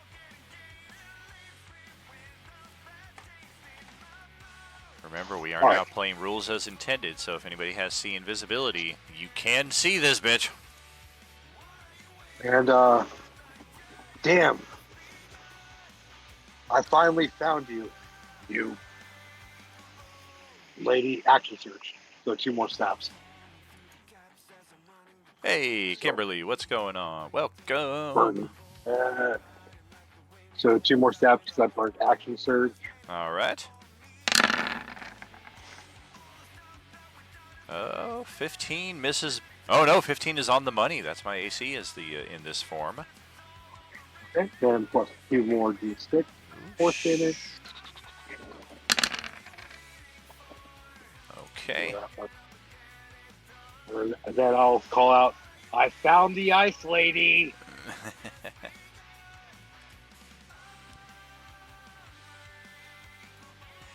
Youch. Yeah, that definitely busted up my air elemental transformation here. Something fierce. And I'll end my turn right there, Robert. All right, let's bring it to Krill. Radabru is frantically trying to wave in the direction of the people here to the north. The ice one's over here, guys. Clue Tax's thing was black and white daggers. Yeah.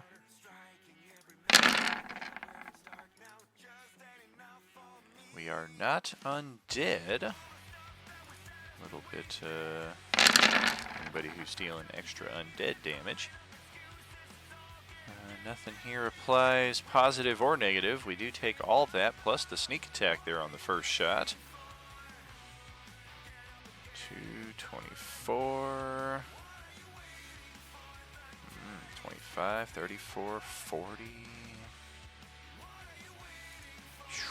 Ouch. Oh, yeah. And 2d4 for good measure. 2d4 was it? Yep.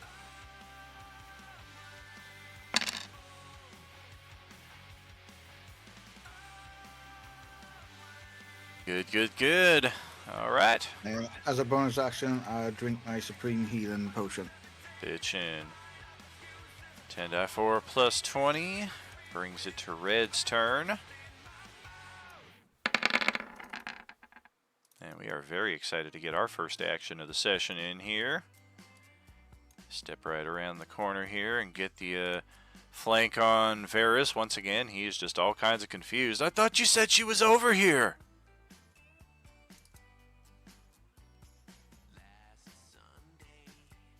Only I can see her. I know that sounds weird. Well, that's handy. What the hell am I supposed to do? Swing in front of you. Oh, boy. It just uselessly whiffs through a space of nothing. Did I get it? Is she dead? You guys, I think Varys has been sucking back on Grandpa's old cough medicine. No, you missed. Break out with our club shield here. Oh. We do have resistance to non-magical damage. But we do manage to get something happening there. He's like, huh. Yeah, the wind's a little stronger here, but I don't get it. And that's it for his turn. It's a cloud elemental form. You should be used to seeing clouds. Yeah, but I can see them. Is the point, man. Okay, well, the Cambium is next, likely for its final turn. So, yeah, we're going to try and spread the love here. We're going to try and make each of you roll a save if we can. Let's Needlefingers Ilaric. Nope. Let's try the same on Sahar.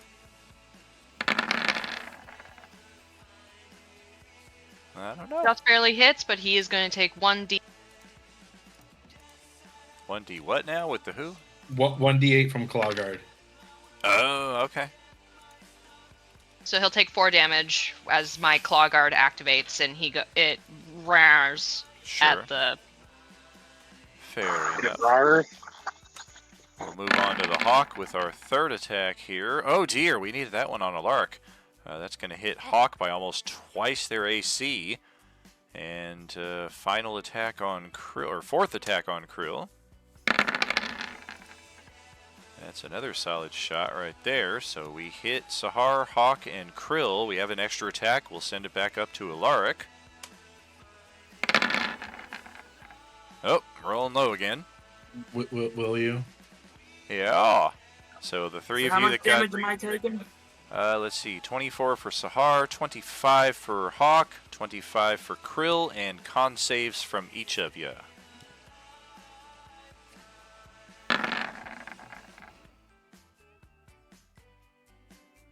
Take an inspo on mine.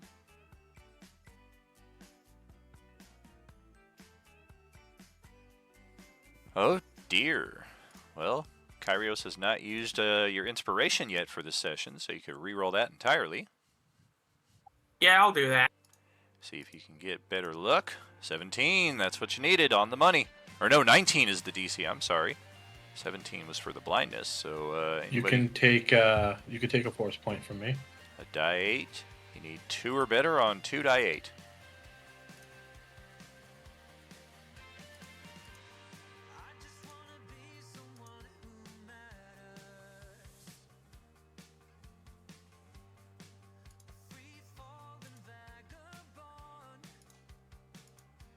There you go.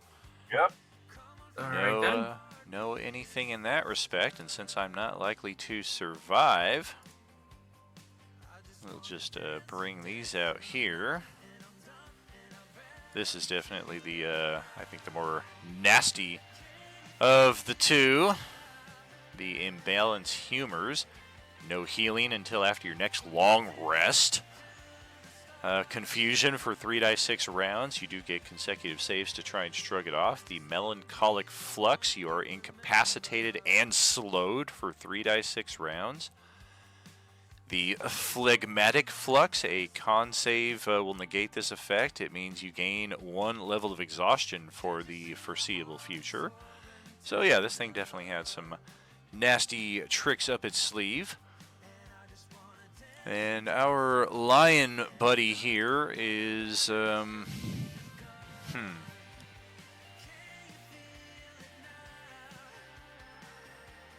do have the movement, so actually, let's do this.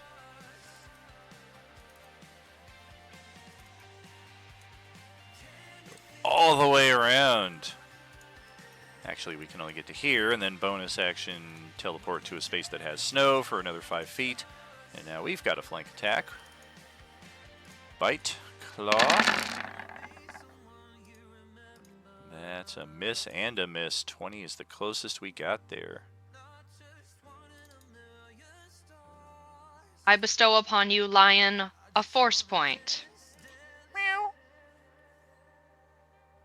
Okay, and unlike our buddy up there, or no, we have cold resistance, of course we do, otherwise this place is quite inhospitable.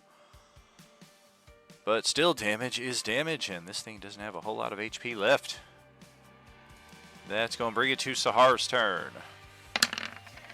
The lion gets 10 temporary hit points. The lion also needs to roll a d4 for radiant damage. Ooh. He's in my aura. Trues. Hey, look at that. Now I know what it feels like. We'll get that. Get our temp HP. Okay. And we get our roar back. Oh boy. This might be the end. That's some piss poor damage though, so what else you got?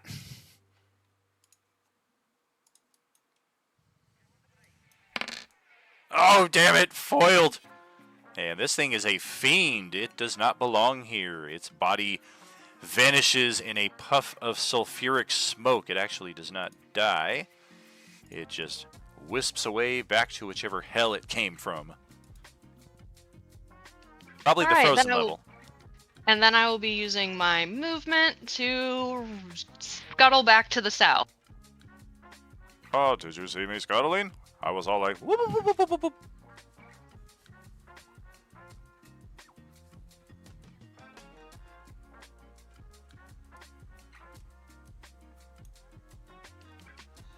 Oh boy, we may finally have this in hand.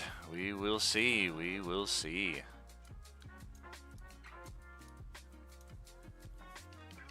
Alright, bring it back up to the Hawk's turn.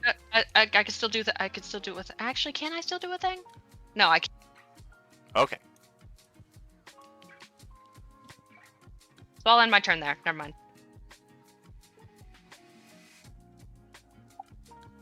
Okay, so 5, 10, 15, 20, 25, 30, 35, 40. And then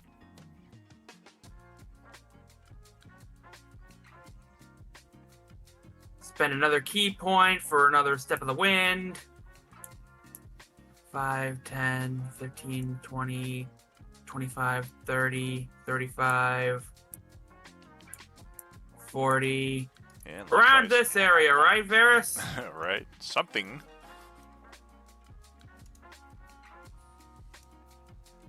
Okay. Onwards!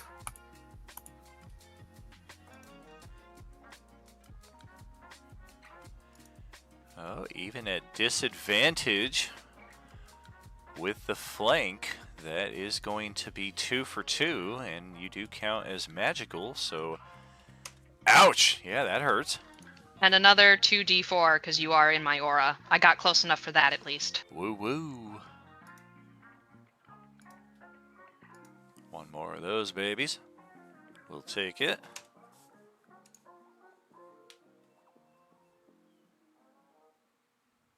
I told you, bitch, I was gonna find you, and I was gonna punch you really, really hard! And that'll end my turn.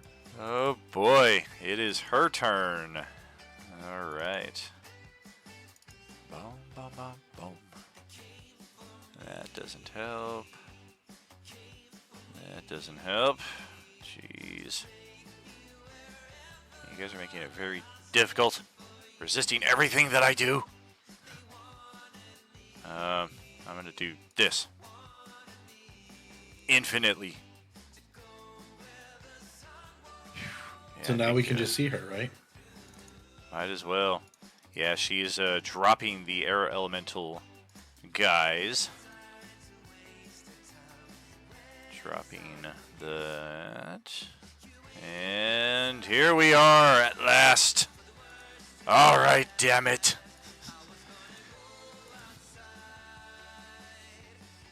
And she is just looking all kinds of just angry and just horribly evil in Varys' direction as we try to stab out with an attack that is just oh so underpowered for the fighter that's standing before us.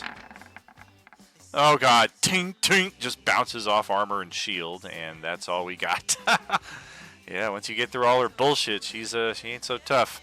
Hey, Lark, your turn.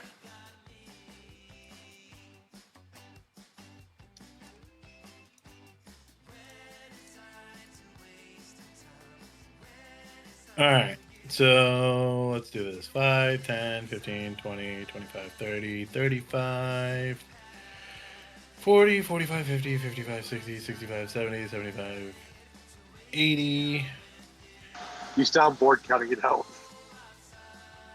85, 90, 95, 100. Uh-oh.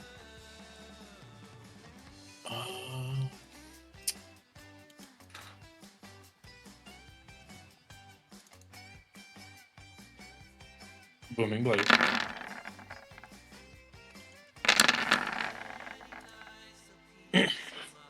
Not so good on that first one. Yeah, it's just the booming blade. Oh, that's right, that's right. So Not used to seeing it that way. Okay. Yeah, I'll try to. I'll make another whole just attack stat block for booming blade Nice. if you want later. All right, so now roll 1d4 for Sahar. It's a 2. All right. You know, fuck it. I got him. I'm gonna inspo the booming blade.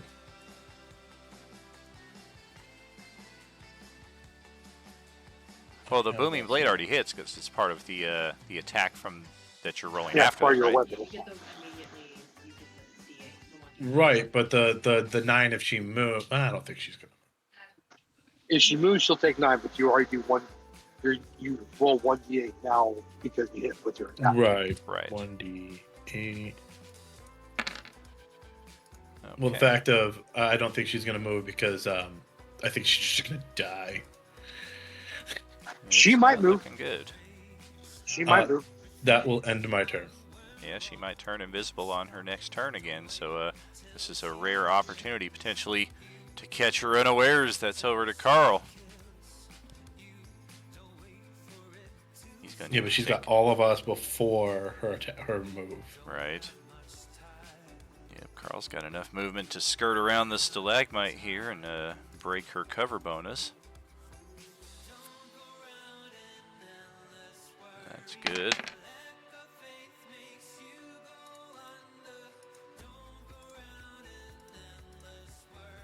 Yep, I'm not even going to add it. Averaging 60 damage per turn right there. I mean, that's 20, 20, 20. All right, that is a day for her. Anything special there? Nope, she just falls dead with a three bolts right in her chest, and that will drop the initiative entirely. And she's out, this bitch. I should Does she mention, have anything on her? yes, it is rare that we are in this situation, but she does appear to have a bag of holding, and this thing right here has a few interesting objects stuck in it. I'll pick up the bag of holding. And Crow scavenge the things in that giant. Yeah, these And things are... Sahara is going to contemplate Bonehead Yorick and what his purpose may be. Yeah, the bag of holding is, of course, much easier to retrieve. The items that are stuck in the Frostmourne are frozen solid and appear to have been part of this thing's corpse for some time, so this may be a bit of a group effort trying to retrieve these. And we're going to have a little of a random generation here as I try to roll on the spot to see what we find.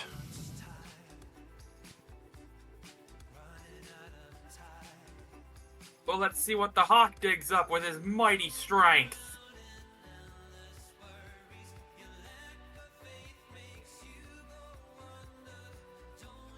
So That's what Mass said, but he couldn't pull out.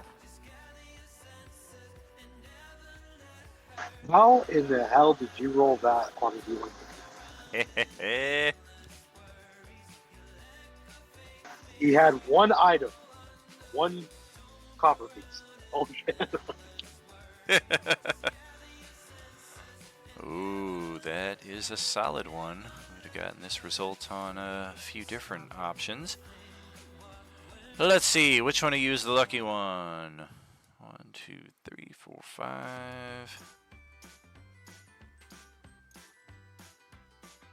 Are we missing somebody? 2. Oh no, there he is. 6. All right.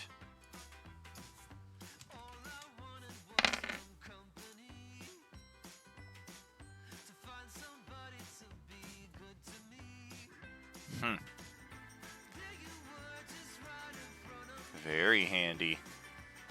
I don't see how I'll make this happen with the frozen stuck inside the body thing, but I do see a workaround here. Carl's got a +3 ranged weapon, and Krill's rocking a normal one, but there are a number of arrows stuck inside of this thing's body that once we manage to get them out... Oh, hell no. That's more like it. That's 11 plus 3 arrows that Krill finds, or the group finds, rather. Just Krill happens to be a little deprived right now on his ranged options, so some consideration there possibly.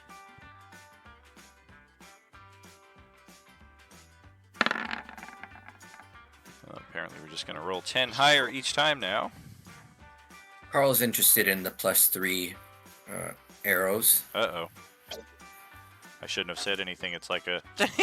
Oh, We're going to give him +6 now. Here's the thing. Carl, hold on a second. You're doing magical damage. Krill isn't right now. You do not have access to a merchant. Krill needs the arrows more than you do.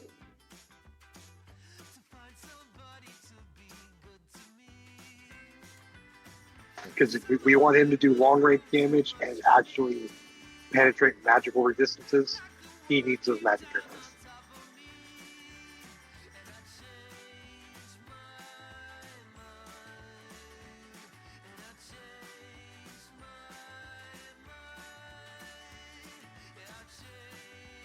Plus, you're already doing 20 damage a shot. So, I mean, you really need a +3 on top of that.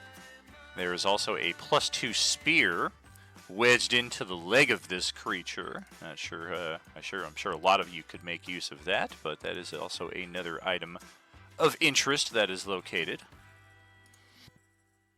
I think the hawk will try and take that.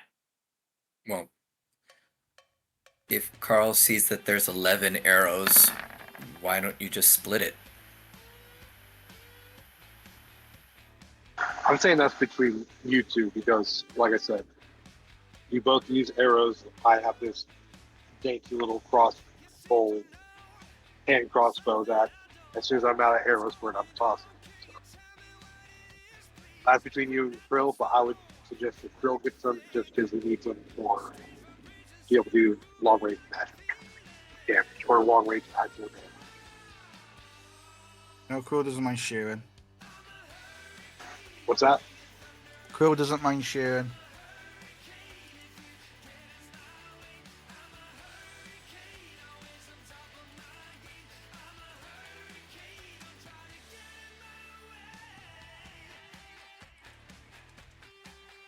The bag of holding contains 1,250 gold pieces, a 500 gold piece worth diamond, and an instrument of the bards, the Fotluchen Bandur.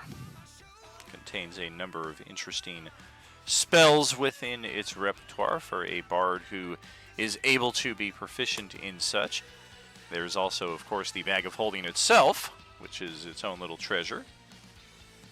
And that does appear to be everything that we find. Is there anything special about the spear other than the fact that it's jammed into the leg of the giant? It's exquisitely crafted, but it doesn't seem to have any additional properties that you're aware of offhand. Okay, well, I'll just take the spear.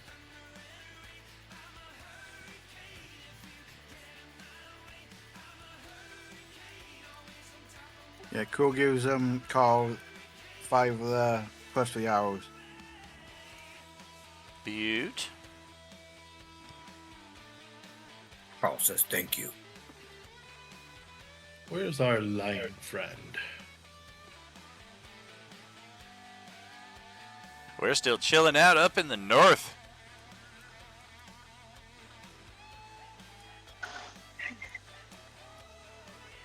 And I'm thinking at this point our frozen skull has spent enough time outside of the cavity of the iron golem that it finally springs to activation. Hello? Hey, who are you? Are you my new friend? Yes. You serve me now, Bonehead, and thus your name shall be Yorick, and you will help us in our quest to vanquish evil. How do you spell it? Is it like Jor-El? Yorick. Fuck! That's the best I can do. That's fine. So you're probably wondering about me, and what do? So, I would take that guy's place right over there. And he points over at the shocked Radabru, who's like, "What do you mean taking my place?" Yeah, I would accompany you in your adventures, and my sight is the best of all the sight that sight can give. Nobody can be invisible or make illusions or anything around you because I see with sight that is true.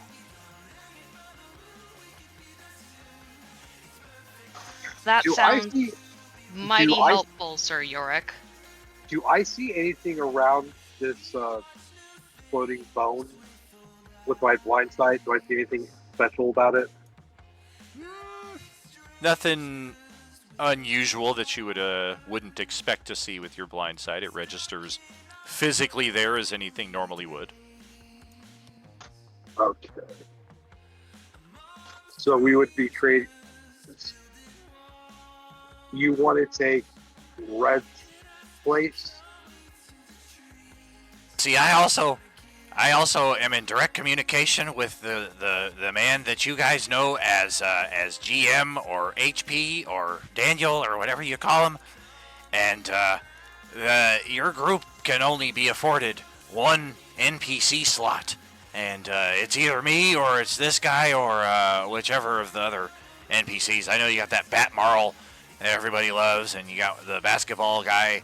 So you got your choice of the litter, but I offer another solution in that respect. Can you fight? I am not a fighter of any sort.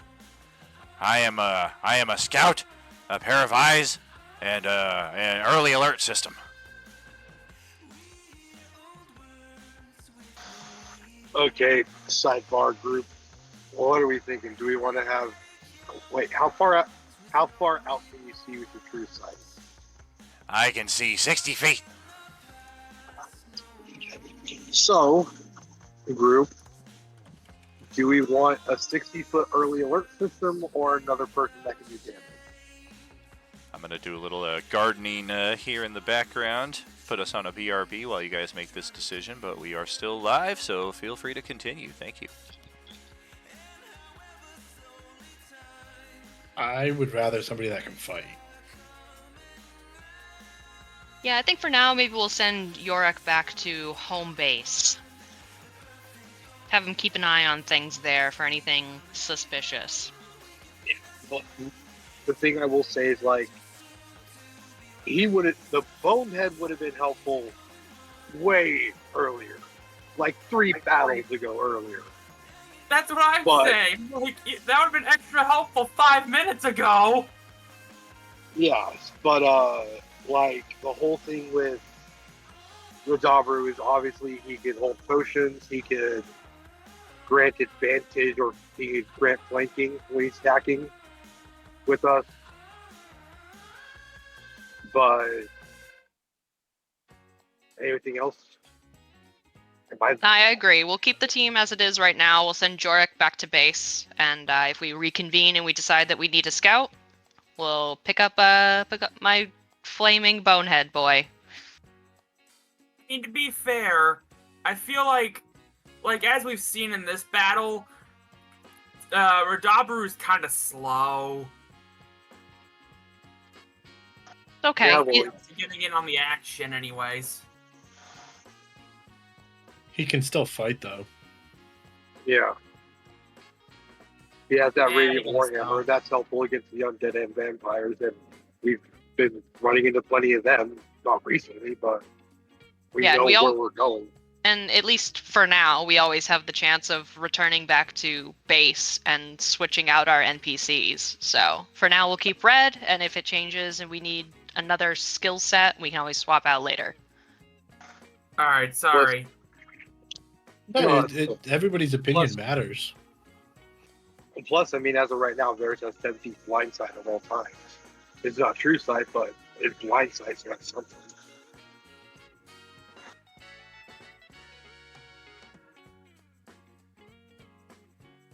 But yeah, if we need Yorick later, we'll collect him, but for now, we'll keep red.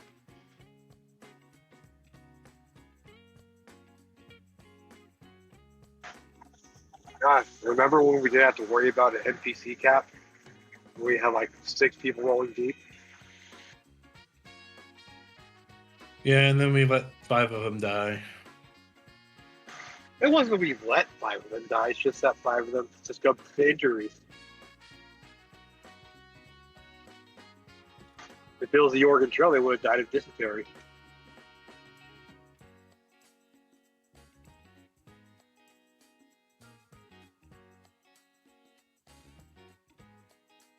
I think we are all set, Daniel.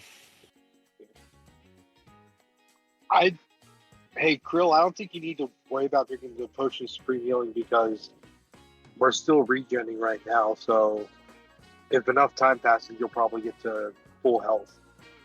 So I'd save the potion.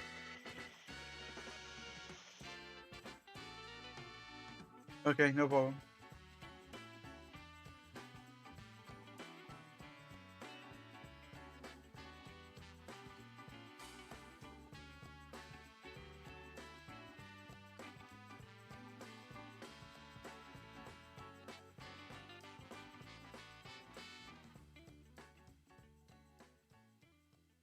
It's a hell of a garden he's sending to right now, ladies and gentlemen. Hell of a garden. Some might even say the biggest garden of all gardens.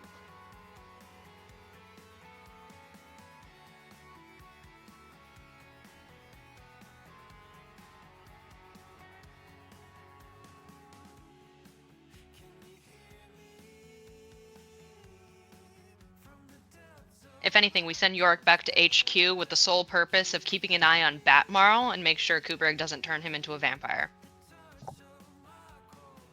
What is he going to do, though? Like, honestly. What have we decided? We are going to keep Radabru. Very good. We will automatically send Yorick back to our home base where he can be used at any time.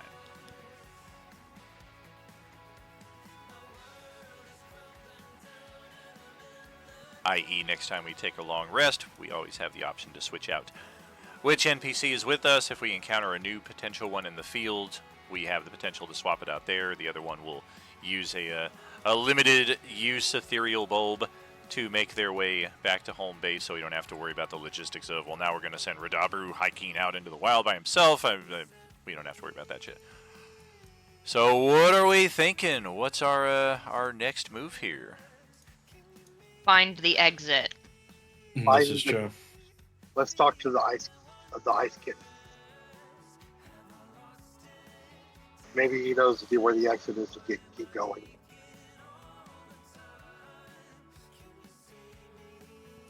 The lion thanks you for your service and will spend another minute lapping up a cube of ice and creating a second bottle of its wondrous, glorious milk. It'll pass those bottles to you for future use.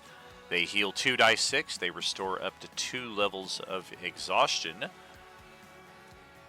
And it will direct you towards the western egress over here for any who want to zoom out far enough. Okay. That is the way out. But while we are here, we're going to have a few more opportunities of thank here, of gratitude. Just got to make sure I bring our guys here. Yep, that's where you go. You as well. Uh-oh.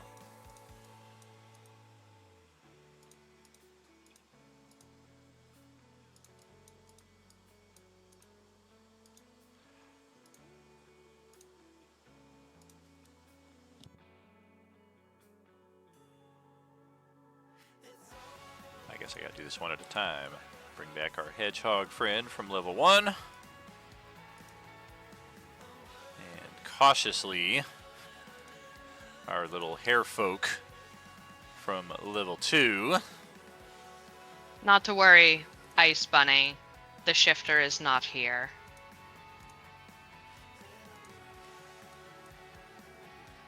It seems more concerned with the approaching goblin. Let it away from me! No, Krill. We don't eat the native wildlife when they're friendly. Ah. Kicks the snow and storms off.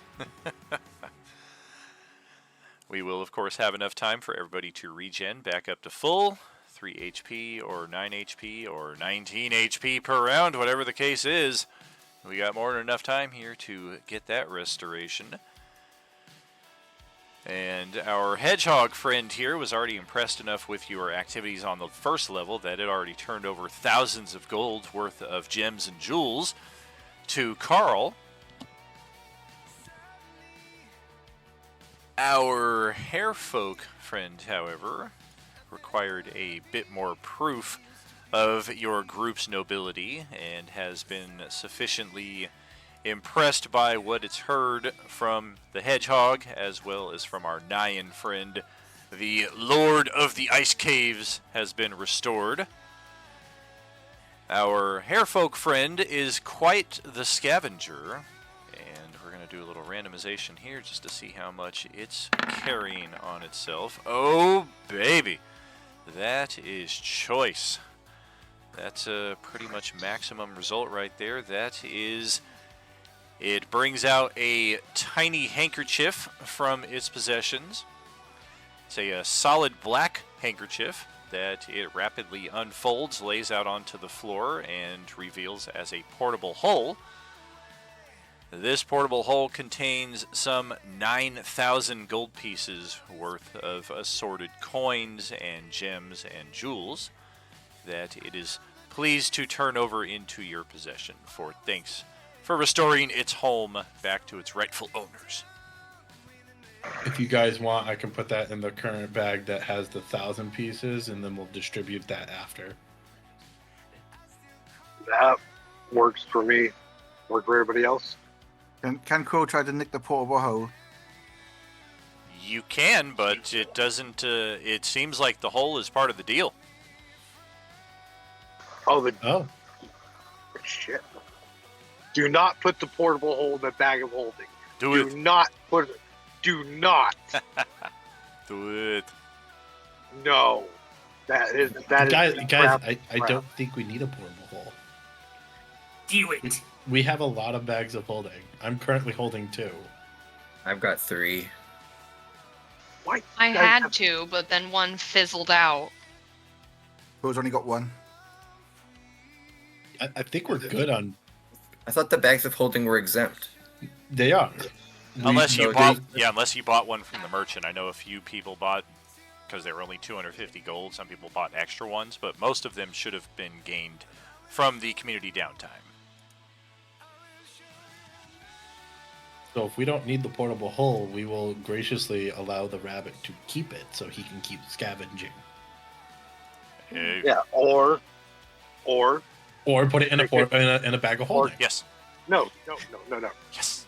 I would offer the strategic advice to the lion and the rabbit that should an enemy come in that needs to breathe oxygen, make the enemy fall into the portable hole, then close the move hole. it, and then 10 or so minutes later they should be dead.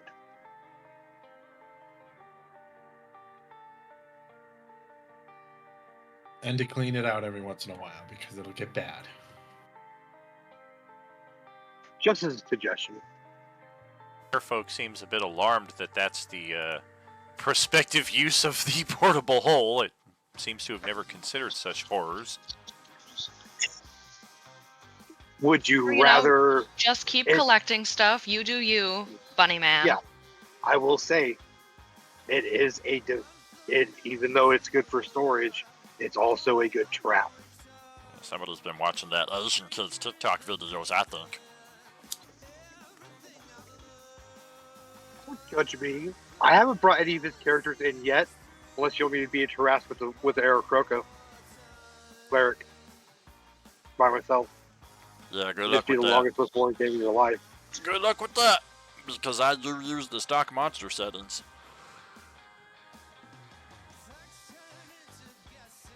Just But yeah. as a suggestion. You keep the portable hole and you keep scavenging. It is a gift, but if you wish me to not have it, or if you wish to not have it, that is fine. It's just, honestly, we all have these, all like, jangle my bag of holding. I cannot put the portable hole in here, and I cannot enter the portable hole for any reason. Sure you can. It'll fit just fine. He puts the portable hole inside your bag of holding. No. You said you opened it and showed it to him, so I'm going to just shove it in there to show you that there's room. No. You will create a black hole that will kill everybody. Do not do that. What if we throw all the bag of holdings in the portable hole? Yes. Then we destroy the world, and we don't have to worry about saving the world from anybody because, hey, we create a black hole, and then the event horizon sucks all the stuff into it. Yeah, you know, But then we'll win. J-Man used the bag of holding inside the bag of holding trick a few weeks ago to rid our Tuesday party of the big bad they were fighting at the time. And himself, we might add. Idea. Yeah, Idea. We take the hole. I keep the hole because I don't have a bag of holding. I'll keep it in my pocket. Then, when we get to the big bad evil guy, I'll just take one of your bags of holding and chuck it into the hole. I'll fly over the hole so that way I don't. Okay, so that way hold I on, don't get hold on. harmed. We can give you a bag of holding. No, I was gonna say, if he wants a portable hole, he can take the portable hole. But I mean, the thing that sucks about the portable hole is that you have to lay it flat on a surface, flat ground, and extend it in order for it to activate and reach inside. That's the drawback of the portable hole. If any part of it is folded, it will not open. Yeah, that's be completely flat ground.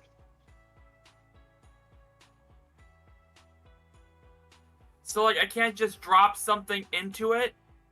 Nope, you have to lay it out first and completely make sure it's flat before you can activate it.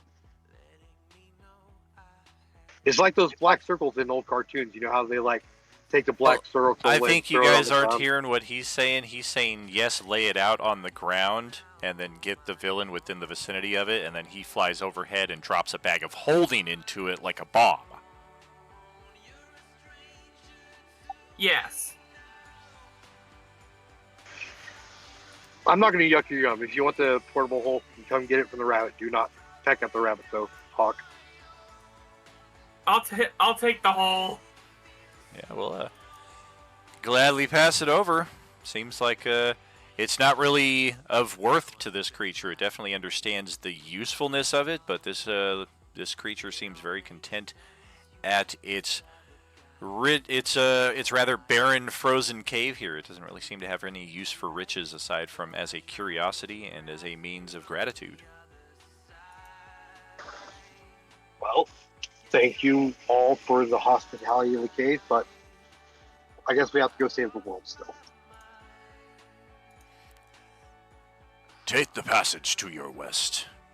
It will take you a number of hours in winding tunnels, but you will find that these frozen caves can be traversed into more, from your perspective, perhaps hospitable environs. The direction can be a bit confusing. Have you magics to aid in this respect? Divinations, perhaps. It smelled pretty good. It can perceive pretty well. You shall have little issue.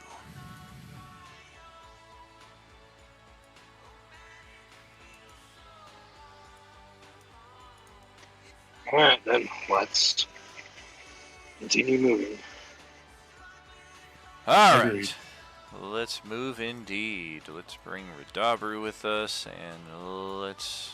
hopefully I didn't F up this map like I've been doing. Yay, I left it open! Hooray!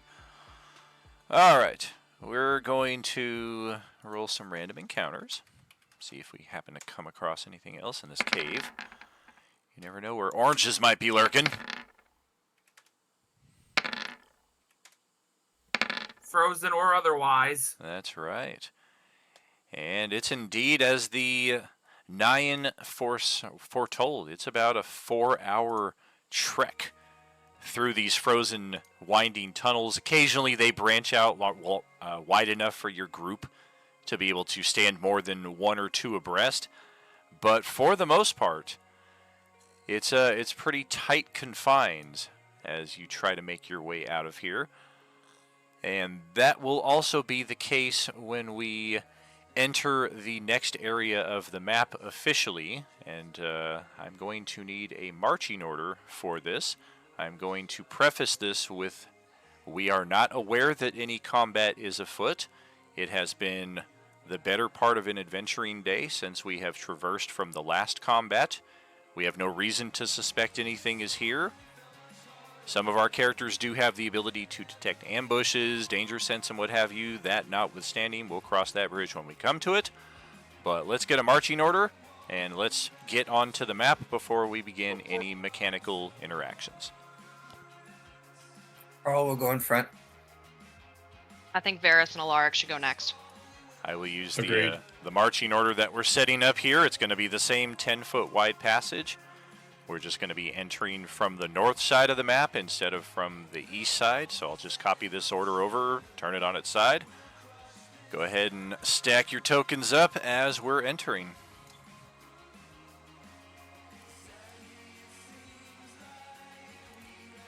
We're off to the left there, Carl.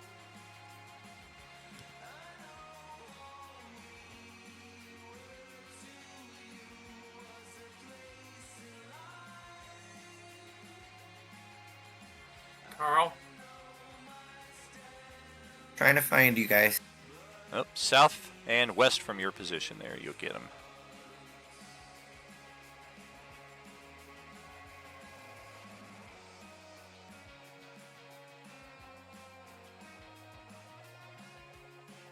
Just go ahead and go in front. Yep, right there. And I believe that's going to be our turn order. Or our marching order. All right. One moment. Carl and Hawk, go ahead and put your health value to full because of the regen. Correct. Same thing with Hawk. Only one who shouldn't be at absolute full is Red. He's down 1 real hit point. Oh no. Yeah. So yeah, Diego, Mark, get your HP up to full before I copy you over here.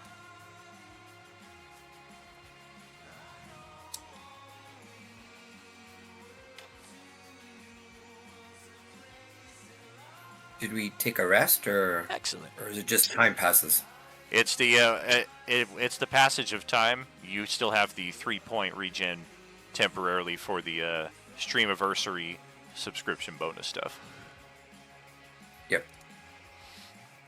Okay, we are.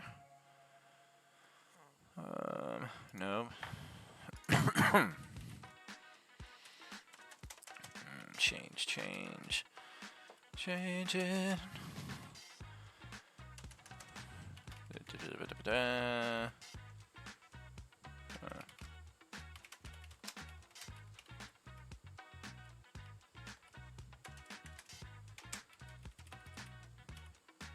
Oh goodness, come on. Thought I had this ready.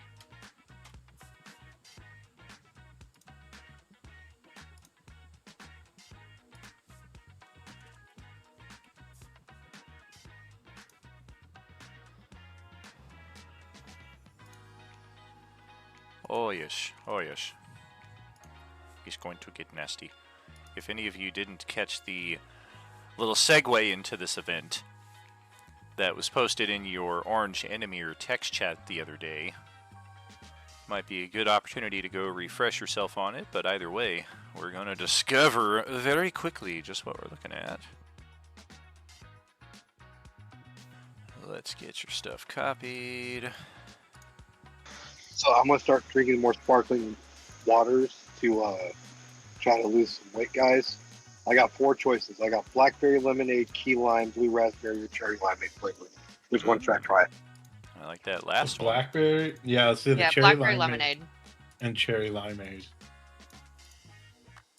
Both sound a little too acidic for my taste, but they sound delicious. Okay, so cherry limeade, blackberry lemonade. Then I'll do blue raspberry and key lime. I was wondering if I have to start loading up my cooler next to my driver's seat when I start driving. Gotcha. Okay. And at last we leave the frozen tunnels, making our way through a more temperate and comfortable series of passages. We were definitely on the verge of needing to possibly consider an ethereal bulb just to get us back to a place of comfort, because 4 more hours in this freeze was definitely taking a toll. We may have had some magical solutions in that respect also, but without such, we are definitely glad to finally reach a normal open-ish cave. We are entering from this side. We've already got 3 of you on the map, 4 of you off of it. We do not currently enter into initiative. There's nothing obviously here to attack you. Everything is calm, quiet. And let's proceed onto the board. Once the first 3 of you make your way in, the following 4 may also step in. Let's say each of you take like 6 squares here, regardless of total movement, unless we want to just fly through the map and spam whatever might be here.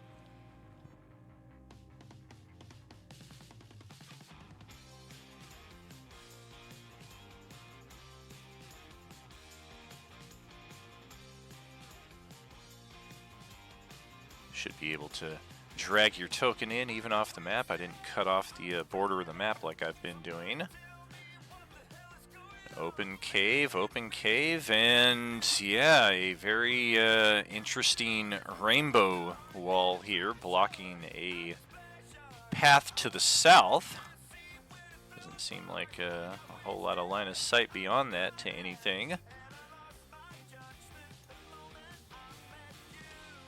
Our more perceptive characters, actually we wouldn't even need a, I'll retract that instantly. We've been underground for so long. This cave, we can kind of tell by the air pressure, by the smell of grass and plants and trees that we are very close to the exit of this cave at last and about to enter more friendly environs.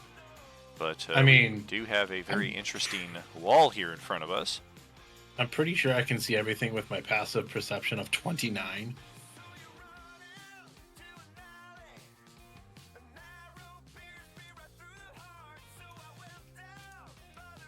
Yeah, there are always things that can be out of sight, especially. I know. I just looked over and I was like, God damn.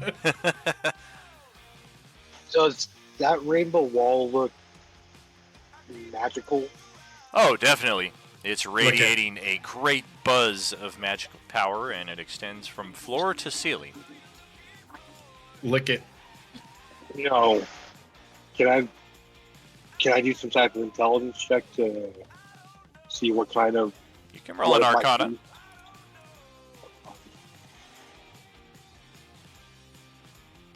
Can I punch it? It might taste like Skittles. You can.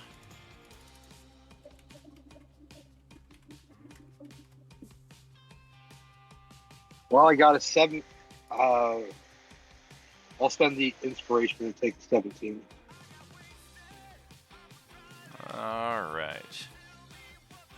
I don't see your roll here. I do see Kyrios' unarmed strike against this wall. Damn it. Server's been interrupted. Let me fix it.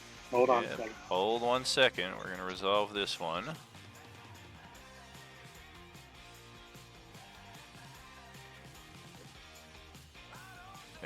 Roll a dexterity saving throw there for the hawk.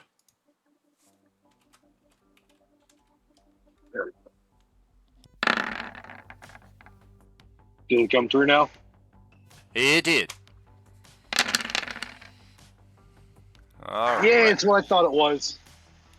Yeah, the hawk goes to punch the wall right as Varys is about to tell him, no, don't do that! And the hawk punches a prismatic wall to the tune of 43 points of fire damage, which thankfully he's able to feel the buzz of this power and pull his punch at the last second, and that'll make it 21 fire damage instead.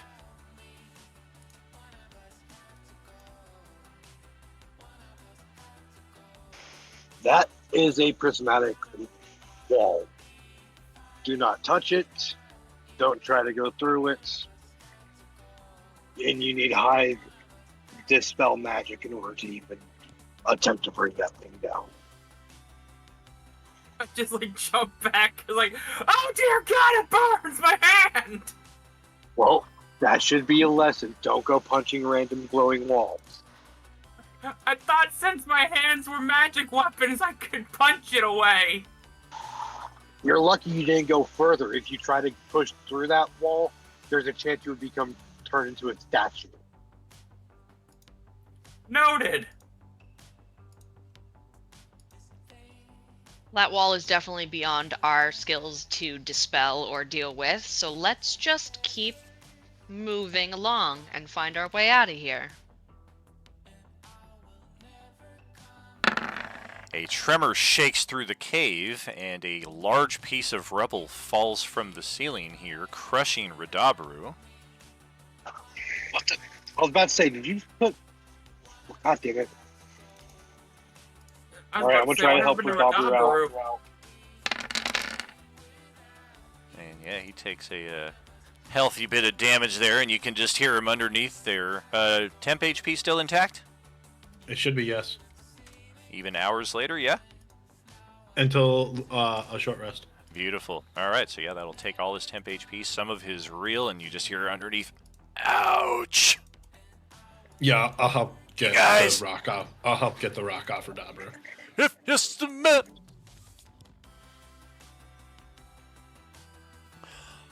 That's going to be athletics, acrobatics checks to try to wedge this massive piece of rock, and enough for him to squeeze out / you help pull him out. Good and good. And yeah, we will go ahead, drag him to squeeze into this same space right here at the same time as, yeah, let's do a little of this. All right.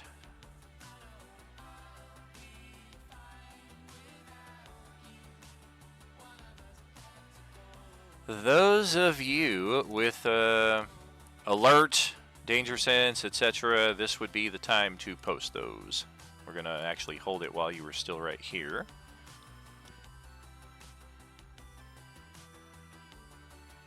I have alert.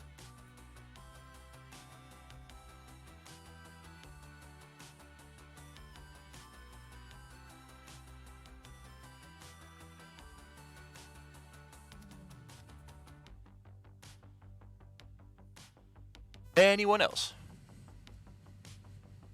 Just refined senses. That'd be sense. That would be casting a spell, which we don't know to cast right now necessarily. Alright. I think we just have the one. So that's going to prompt a surprise round for many of us, as burrowing from beneath the ground, seamlessly I might add, as if it were part of the dirt itself. It doesn't even like open up a crater or anything. It literally just kind of pops its head out of the soil like a fish would out of water. Is this eyeless monstrosity here that seems also aware of where all of you are located, or at least that a sizable group of you have entered its domain.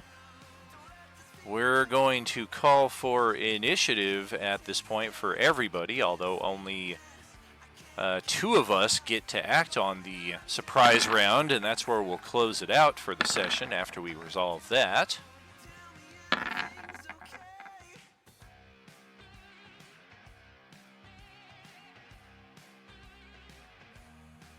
Waiting to see the one that matters.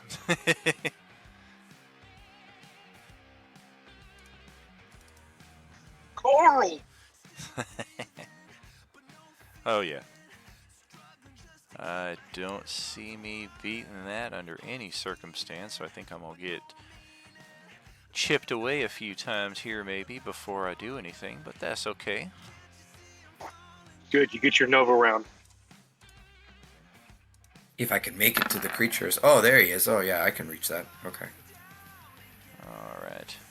That is 1, 2, 3, 4, 5. That. We also need red.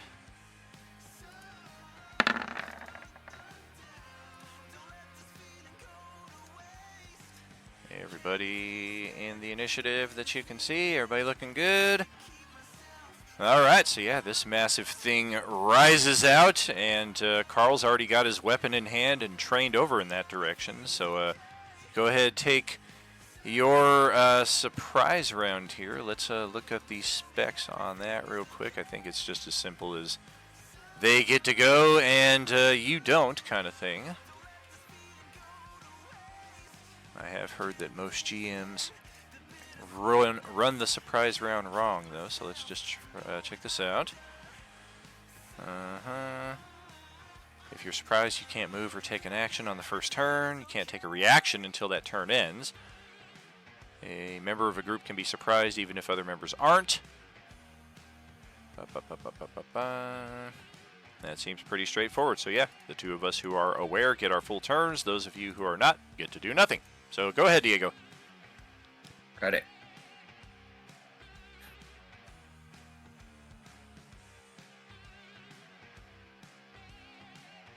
I have to turn off everything. I have Boldening Bond and Bless on. Hold on. Let me turn all this crap off. Dun dun dun.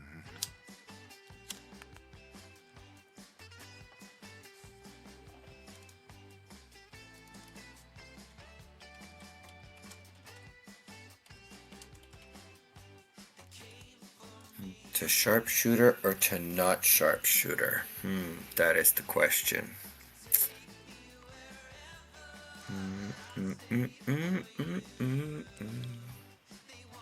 Okay, let's roll the dice.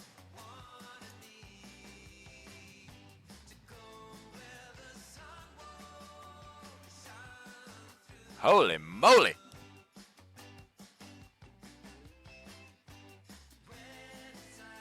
I think it's safe to say you hit. Is that using the +3 arrows? No, it wasn't. Oh, Right. I did. I don't think so. I didn't turn it on. Cool. Okay, so it's not doing the math right there. Maybe yes, I yes. I have the yes, +3. and no. I have. Okay. I have the +3 arrows highlighted. Does that mean it used it? I'm I not don't know if seeing. Okay, can so roll the unhighlight. die 20. It rolled an 18 plus 4, which is your Dex mod. And then Dex mod is 7 now. Yeah, it's 7 dex, 4 proficiency, 3 magic. Oh, okay. Okay, so yeah, it's only adding the magic from the crossbow, not from extra arrows. So yeah, that does all Okay. track. That's good. Yeah. The okay. final attack is a miss, though, with the -3 pulling it out of range. Okay. I'll use force point. All right. So roll 2d8.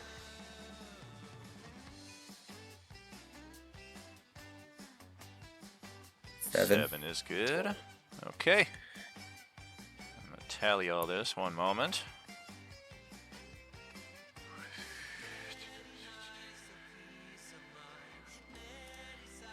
That's not often a motherfucker takes 91 damage just for popping his head out the sand, but rest assured, we will make you pay. Well, we're not done. We still have to roll the d6s and the d8. Well, what the fuck are you waiting on me for? I'm letting you do. You said you were doing math. I didn't want to. I thought. I said that because I thought the opportunity to add it all up was imminent. Oh no, it's not done. No, it's 8 d6s and 1 d8. All right. Oh, the d8 rolled a 1. Oh yeah, that's changing. I'm just going to change this entirely. I was going to breath weapon all of you, but instead I'm going to focus fire this one motherfucker. And that's another 26 for all those d6s. 2d6 for each attack. Fair. All right, that is a lot of HP taken off. And let's begin. Let's begin with the frightful presence. Everyone in the group is aware of it, and you're going to have to roll a heinous wisdom saving throw or be frightened. Oh, I can't make that. This is a unique dragon that you are not going to find anywhere else. It has a name, and it's going to burn a lot of your expendable resources here if you let it. I'm going to use inspo on mine, making it a 24. Very good. On mine, making it 26. Very good. Burn them, burn them. Save. It's okay, they reset after today anyway.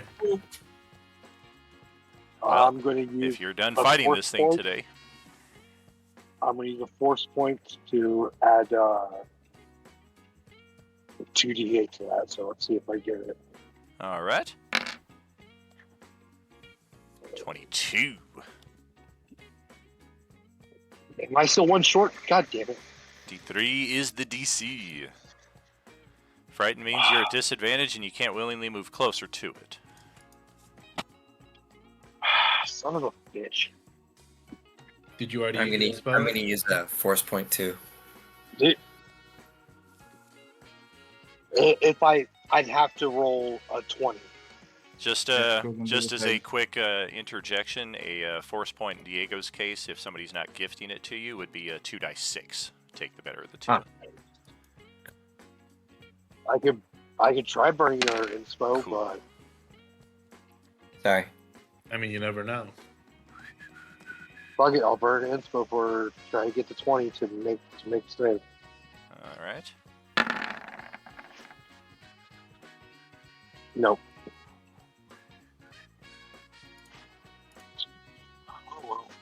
It's bound to happen one time. I think I threw, no joke, between how many rounds in a row did that ice bitch throw the blind effect at the entire party?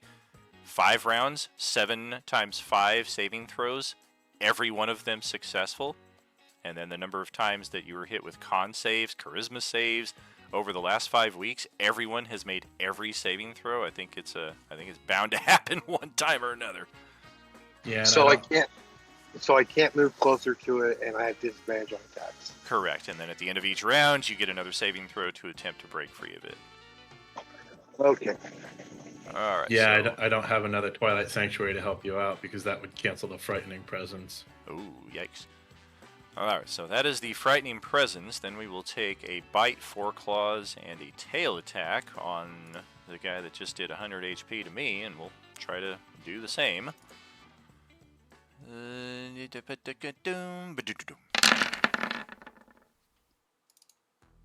That looks pretty.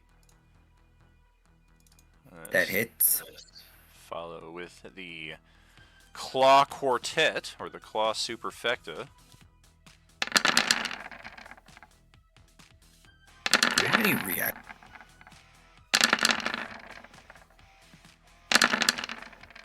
I only have a reaction for range. Claw, claw, claw, claw. You have a reaction if you grapple you. I have a reaction for grab. That's it. And range attacks. Very helpful when those zombies get the grapples on you. I think we missed with that tail attack, though. Although we hit you 4 times, just like you did us, for 31, 41, 48, 58, 63, 85, 85 and 4 poison. 89 damage total, unless you've got any resistance to either of that. No. 85 it is. 85 and 4 poison. Oh, sorry. And that will close that out. Set us up, I think, since I'm likely to forget this at the start of next session, once we get into the official round of initiative here and nobody is surprised, this thing is going to take a legendary action at the start of Carl's turn.